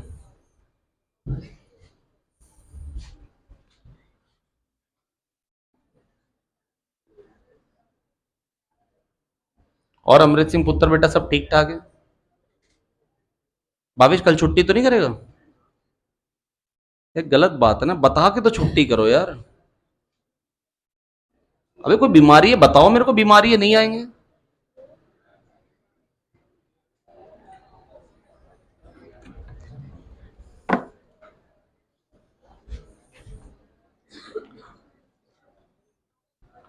और अगर हो भी गए प्रेग्नेंट तो कोई दिक्कत की बात नहीं है, आर्यन से संपर्क करो, इसकी मम्मी गायनोकोलॉजिस्ट है, तुरंत गोली देंगी, सब सही। कल से लगो काम पे पढ़ाई में। क्यों भावेश?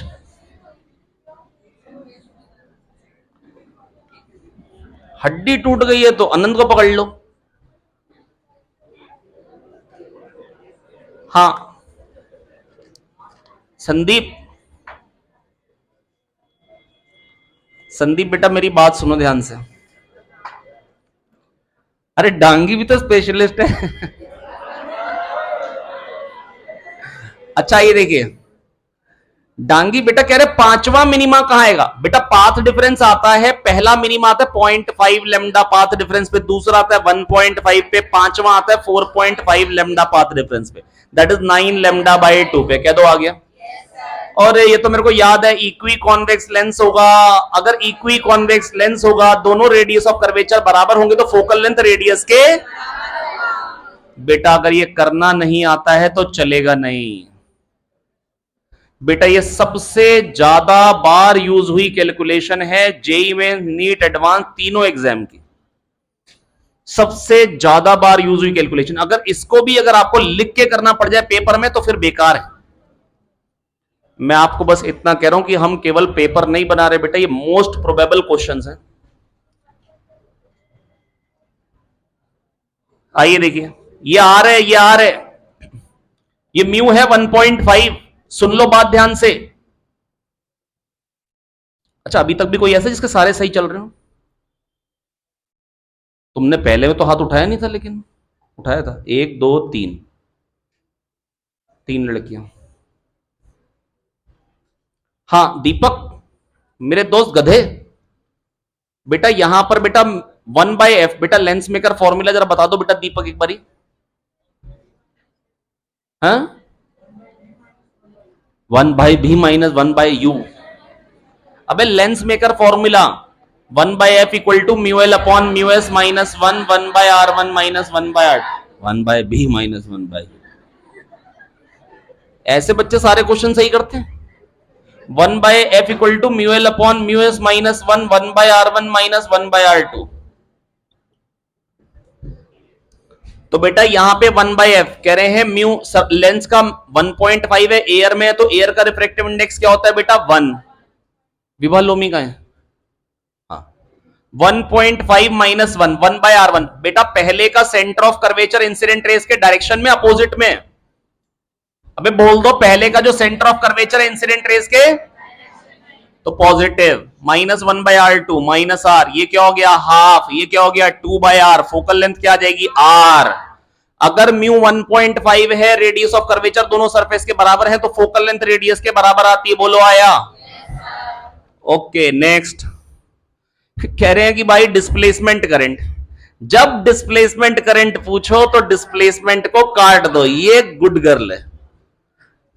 चलिए भाई, तो Q इक्वल टू CV से पहले चार्ज निकाल लो, CV0 sine omega T. Q equal to CV लगाया, अब फिर dQ/dt हो जाएगा करंट। करंट क्या आ जाएगा CV0 साइन का डिफरेंशियल कॉस ओमेगा टी और ओमेगा टी का डिफरेंशियल ओमेगा। बहुत ही शानदार। 39 क्वेश्चन पे आ गए हम। Drift velocity, resistivity, relaxation period, current density. चलो जो आपको याद हो बेटा, देखो आई होता था NeAVD, सारे फॉर्मूले लिख देता हूं बेटा, कहीं ऐसा हो कि कोई याद आ जाए। I equal to NeAVD, VD by E mu होता है, मोबिलिटी होती है, VD बाय ई मोबिलिटी होती है, और VD बेटा V equal to U plus AT की एवरेज ली थी हमने, यू की एवरेज, पहले तो रैंडम वेलोसिटी थी, उनकी एवरेज क्या हो गई थी 0, वी की average drift velocity, acceleration Q E by M, E by M ये एक्सेलरेशन, और टी की एवरेज टाउ, तो VD equal to E by M tau. इसके बाद बेटा हमने पढ़ा था M resistivity M upon N E square tau, और conductivity N E square tau by M. अब देखो बेटा रेजिस्टिविटी, रेजिस्ट कब करेगा, जब मास ज्यादा होगा, इलेक्ट्रॉन का मास ज्यादा हल्के चलेगा वही फोर्स, और मास का मतलब पक्क से भागेगा। तो बेटा कहने का मतलब है रेजिस्टिविटी मास ज्यादा, कंडक्टिविटी चार्ज ज्यादा, चार्ज ज्यादा तो वही इलेक्ट्रिक फील्ड पे फर्र से भागेगा, फोर्स ज्यादा लगेगा। चार्ज अगर कम होगा, डिनोमिनेटर कम हो तो वैल्यू ज्यादा, तो कंडक्टिविटी कम, तो रेजिस्टिविटी ज्यादा। चार्ज ज्यादा होगा तो कंडक्टिविटी ज्यादा होगी, तो कंडक्टिंग ज्यादा। अभी चार्ज ज्यादा है तो रेजिस्टिविटी कम, तो इलेक्ट्रॉन का चार्ज किस में आता है, नीचे आता है। तो बेटा रेजिस्टिविटी क्या था, M upon N E square tau, M upon N E square tau, M upon N E square tau, M upon N E square tau. Conductivity क्या थी, N E square tau by M, N E square tau by M. Microscopic ohms law, J equal to sigma E, J equal to, अच्छा E equal to क्या बोल सकते हैं, sigma को इधर, E equal to rho J, equal to, ये सारे फॉर्मूले मैंने आपको बता दिए, करंट वाले जो शुरुआत के होते हैं, बकवास बकवास टाइप। पानी गिर रहा कहीं से, मैंने देखा पानी तो गिर रहा है, बाहर नहीं है भाई, अंदर भी गिर रहा है, बाहर गिर रहा है ना। अरे तो बहुत बकवास क्लास है, चलिए आइए। हाँ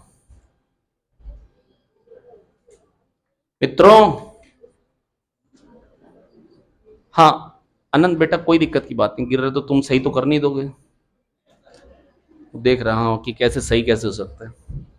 तो बेटा देखो रो क्या आ गया, M upon N E square tau, conductivity क्या गई N E square tau by M, microscopic ohms law गया J equal to sigma E या E equal to rho J, VD equal to E by M tau. क्या question हो गया है, drift velocity E by M tau, A का R, अबे सब में, बी का M upon N E square tau P, खत्म हो गई कहानी। कह दो आगे यार, current density I equal to N EVD, I by A होता है J, J equal to N EVD. क्या हो गया सर, सर सर कौन है, किसने बुलाया, अच्छा उसको मैंने छोड़ दिया, हाँ वो दिख नहीं रहा था मेरे को, टाओ पूछा है।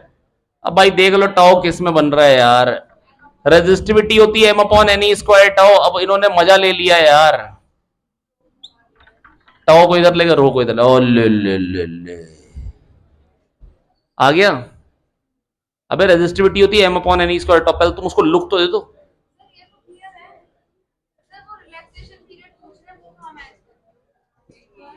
टाओ इधर गया, रो नीचे आया, दिमाग कहां लेके बैठी हो, P M upon N E square रोहो,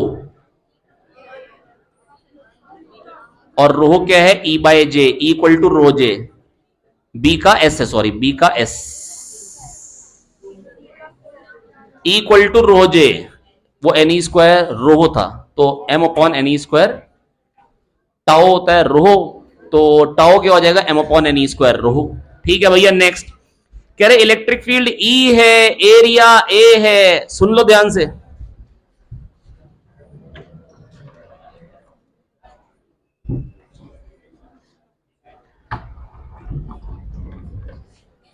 सुन लो बेटा, अगर इलेक्ट्रिक फील्ड ई है भाई, half epsilon naught E square होती है energy per unit volume, area A है, थिकनेस बीच की डी है, तो ए इंटू डी हो गई वॉल्यूम, वन वॉल्यूम में एनर्जी है half epsilon naught E square, तो एडी में क्या हो जाएगी half epsilon naught E square AD.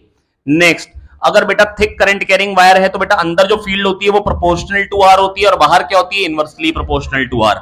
अंदर फील्ड क्या आती है बेटा, जरा जल्दी से बता दो, mu naught J R by two, mu naught J R by two, बाहर mu naught I by two pi R, mu naught I by two pi are.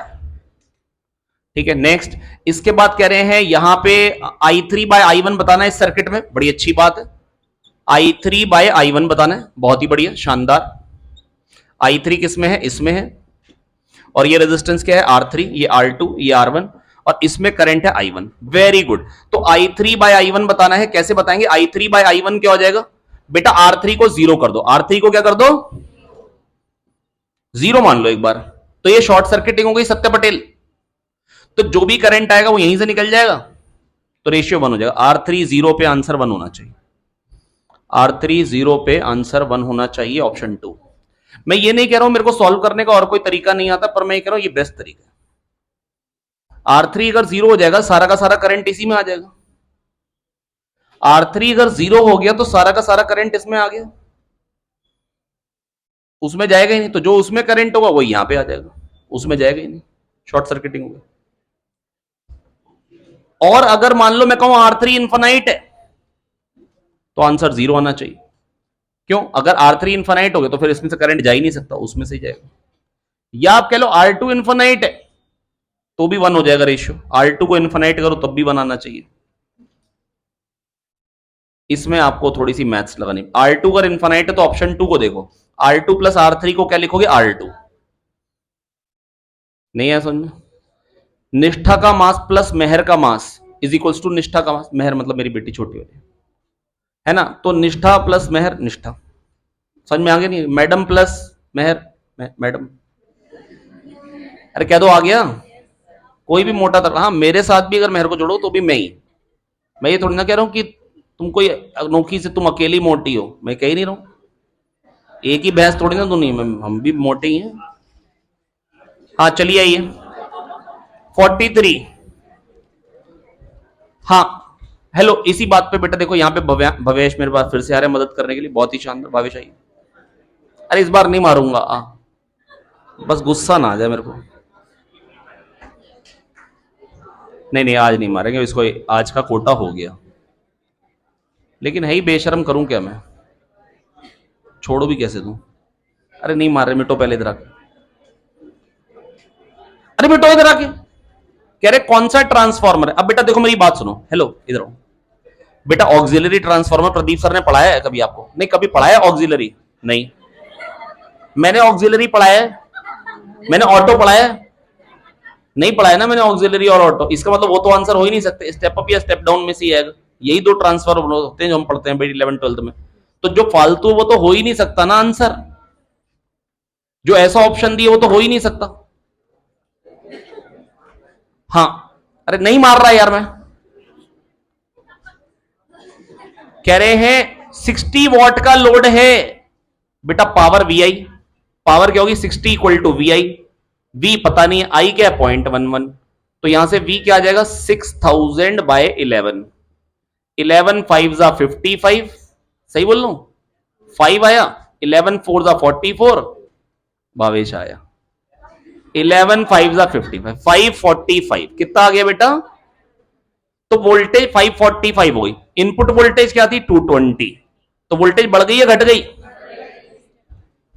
तो कौन सा ऐसे ट्रांसफार्मर जिसमें वोल्टेज बढ़ जाती है उसको क्या बोलते हैं? Step up. और स्टेप अप में सेकेंडरी में टर्न्स ज्यादा होते हैं प्राइमरी में? सेकेंडरी में ज्यादा होते हैं प्राइमरी में?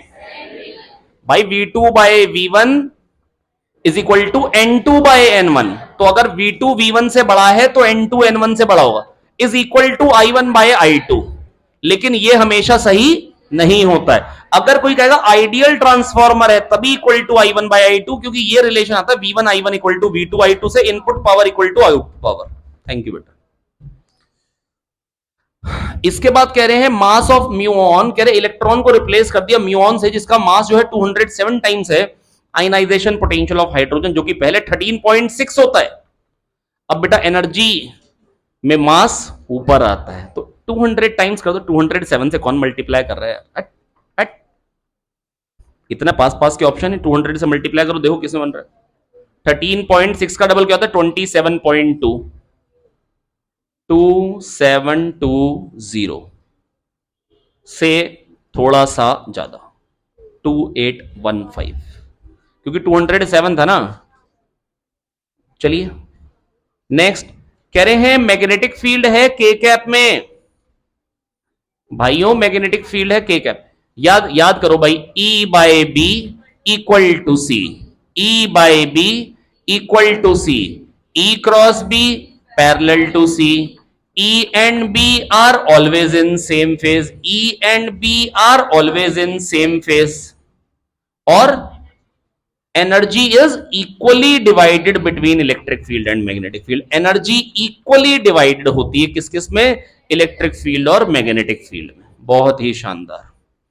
अब मैग्नेटिक फील्ड दे रखी है, ये जो 5 बातें सबसे ज्यादा इन्हीं पे क्वेश्चन आते हैं ईएम वेव में। बाकी स्पेक्ट्रम आपको याद होना चाहिए, जिन्होंने नहीं किया अब मैं याद करा भी नहीं सकता, मैंने तो बड़ी बार करा दिया। याद कराऊं? अगले पेपर के डिस्कशन में कराऊंगा, ठीक है? अगले पेपर के डिस्कशन में कराऊंगा। स्पेक्ट्रम याद कराता हूं, पहले करा चुका हूं कई बार, एक बार और करा। अच्छा, कितने लोग को याद है जो बोर्ड पे आके लिख सकते हो? कितनों को याद है जो लिख सकते हैं बोर्ड पे आके? अच्छा, याद किसी को नहीं है? एक। अच्छा, कन्याओं में 3-4 हाथ, लड़कों में कोई नहीं है? अनंत, अनंत अकेला लड़का है जिसको याद है, मतलब बाकी किसी को याद? नवीन, तुमको याद नहीं है? याद है? हाँ चलो सुनो, खड़े जा। हाँ, गामा की वेवलेंथ रेंज बताओ।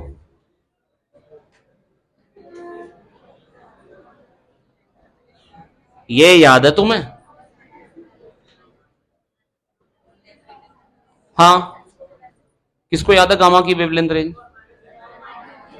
10⁻³ नैनोमीटर से कम। बहुत कम आवाज है यार। चलो और किसी की पूछता हूं। हाँ, इंफ्रारेड की बताओ। विलन, विलन ताशी, नहीं याद है? खून कर दूंगा तुम्हारा मैं।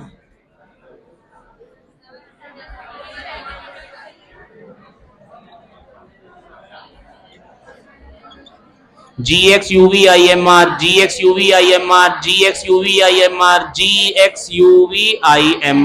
नीचे जाते थे वेवलेंथ क्या होगी? बढ़ेगी। क्या होगी? बढ़ेगी। वेवलेंथ नीचे जाते जाते बढ़ेगी। बहुत शानदार। गामा एनर्जी किस रेंज की होती है? एमईवी। किस रेंज की होती है? एमईवी। अब 10⁻⁶ इलेक्ट्रॉन वोल्ट कब बन सकता है? सोचो। HC by lambda. HC क्या होता है? 1240 इलेक्ट्रॉन वोल्ट। अब लेमडा 10⁻³ के ऑर्डर का होगा, तभी तो 10⁻⁶ में एनर्जी बनेगी। सोचो practically, HC by lambda energy. बेटा गामा होता है एमईवी एनर्जी का। और कब निकलती है गामा रे? जरा जल्दी बताओ। जब न्यूक्लियॉन्स डीएक्साइट कर, न्यूक्लियर रिएक्शंस के बाद गामा ऐसा होता है। देखो याद करने के लिए क्या बताया था? एस को ऐसा बनाओ। ये तो 3 टाइप का बन गया। किस टाइप बन गया? 3। तो 10⁻³ नैनोमीटर से कम। और वैसे ये तो लैम्डा है ना, तो क्या लिख रहा है भाई? और यहां पर रेडियो, रेडियो याद है बेटा? बचपन में रेडियो 10 सेंटीमीटर से बड़े होते हैं। 10 सेंटीमीटर से, याद आया रेडियो दादाजी का? ये याद करने के लिए बता दे, 10 सेंटीमीटर से बड़े, ताकि लैम्डा ग्रेटर देन 0.1 मीटर। याद आ गई बात है? इसके बाद विजिबल, बेटा जिसको याद ना हो उसकी तो आंखें निकाल लेनी चाहिए। 400 से, ये तो सबको याद था ना।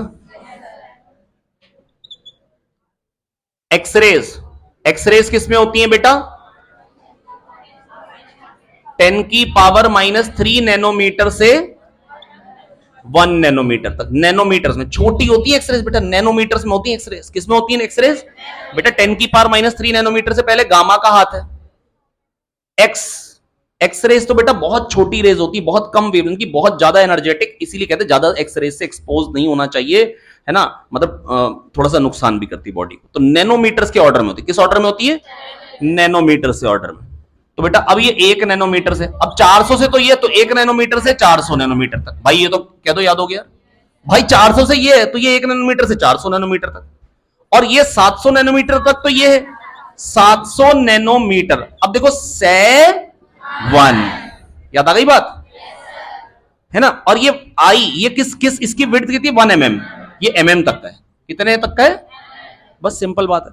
माइक्रोवेव 1 mm से भाई 0.1 मीटर के बाद वो है से 0.1 मीटर तक। खत्म, याद हो गया।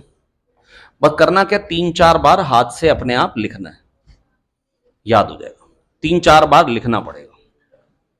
अगर आप सोचो उसके बगैर याद हो, मैंने भी ऐसे याद किया।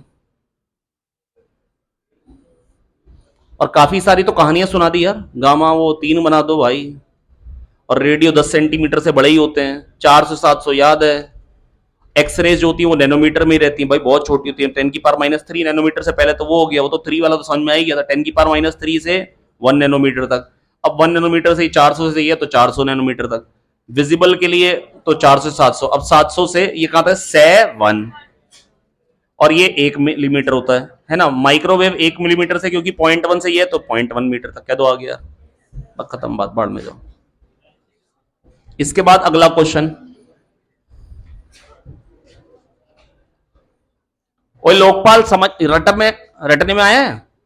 अब मैं ये नहीं कह सकता समझ में रट लिया ना भाई, तो रटवा रहा हूं ना यार, तो रटना पड़ेगा रटने वाली चीज को तो यार। हाँ तो मेरे प्यारे बच्चों, सड़ियल टट्टुओं एंड, अरे निष्ठा, हाँ निष्ठा बेटा मेरी बात सुनो। यहां पर कह रहे हैं बेटा जो मैग्नेटिक फील्ड है वो किधर को है बेटा, के कैप में। ये एक्स, ये वाई, ये जेड, ये एक्स, ये वाई, ये Z, E cross B parallel to C. Magnetic field कह रहे हैं इधर को है, मैग्नेटिक फील्ड इधर को है, और वेलोसिटी किधर को है, ट्रैवलिंग अलोंग एक्स। तो E cross B parallel to C, तो ई इधर को होगा, J cap. E cross B parallel to C. अबे यार ये एक्स, ये वाई और ये जेड। कह रहे हैं मैग्नेटिक फील्ड है जेड में, मैग्नेटिक फील्ड है जेड में, और वेव चल रही है इधर में। तो E cross B parallel to C, तो ई इधर को होगा, ई क्रॉस बी पैरेलल टू सी। और ई by B equal to C, तो ई क्या होता है, बी सी। तो 2 इंटू 10⁻⁻8 इंटू 3 इंटू 10⁻8 क्या हो जाएगा, 6। कौन सा ऑप्शन हो गया, 6। और जे कैप में 3। अब बेटा ए के अंदर जो मैग्नेटिक फील्ड है वो 3 टेस्ला है, तीनों सोलेनॉइड्स हैं। करंट जो होगा तीनों में 1/3 1/3 1/3 हो गया, तो करंट 1/3 तो मैग्नेटिक फील्ड 1/3 हो जाएगी। इसके बाद पूछा है बेटा रेजिस्टेंस को डिक्रीज करेंगे तो होगा क्या।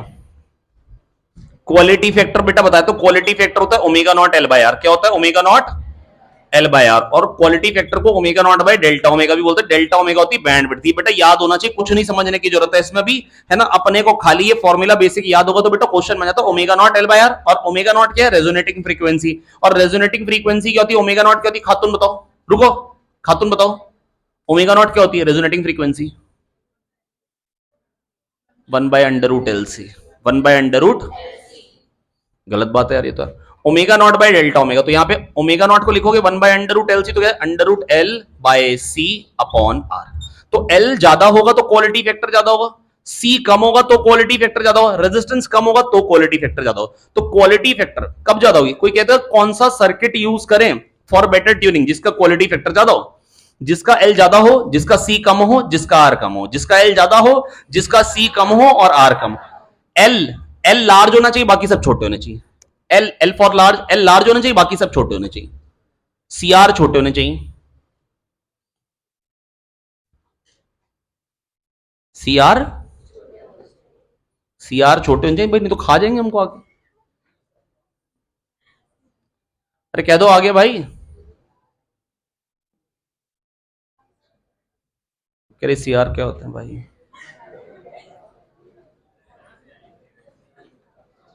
हाँ चलिए यही देखिए,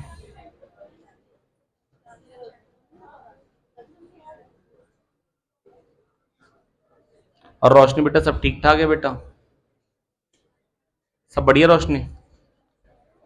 तो रोशनी बेटा,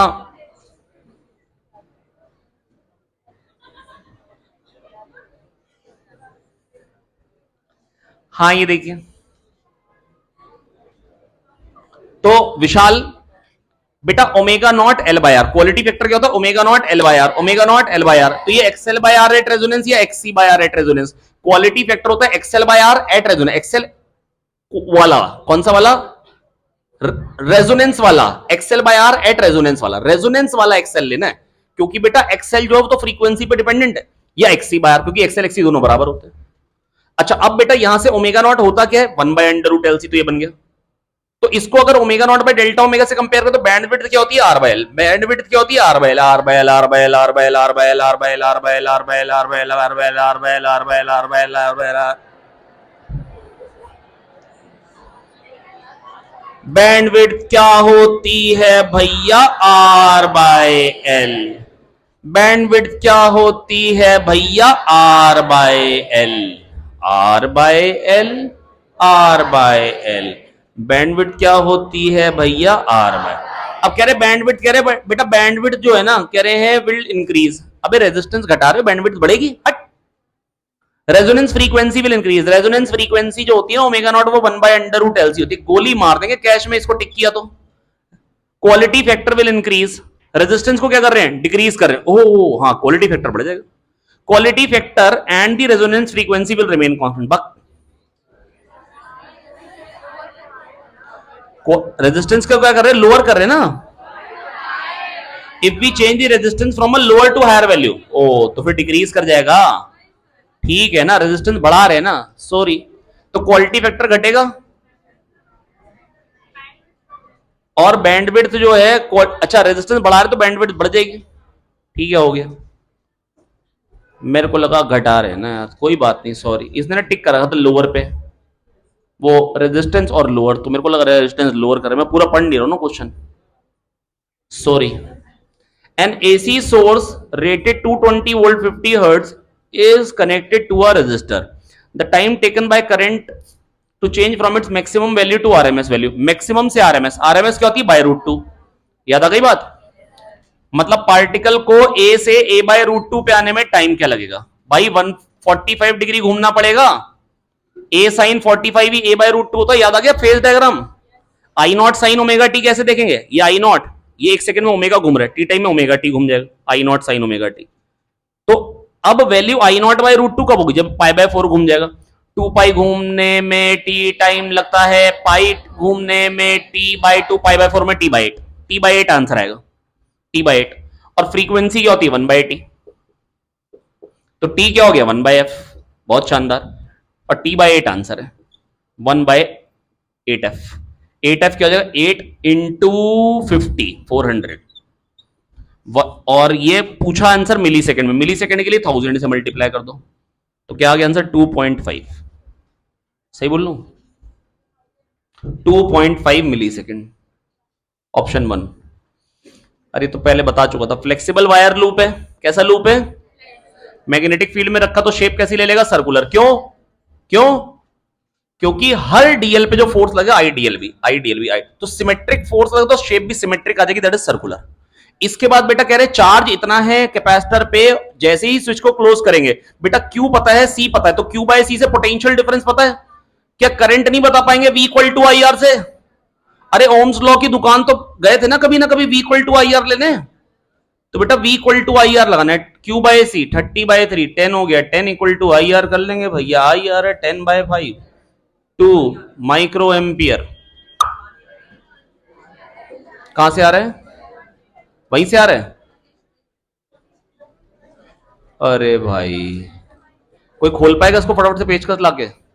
रामू आया मेरा दोस्त?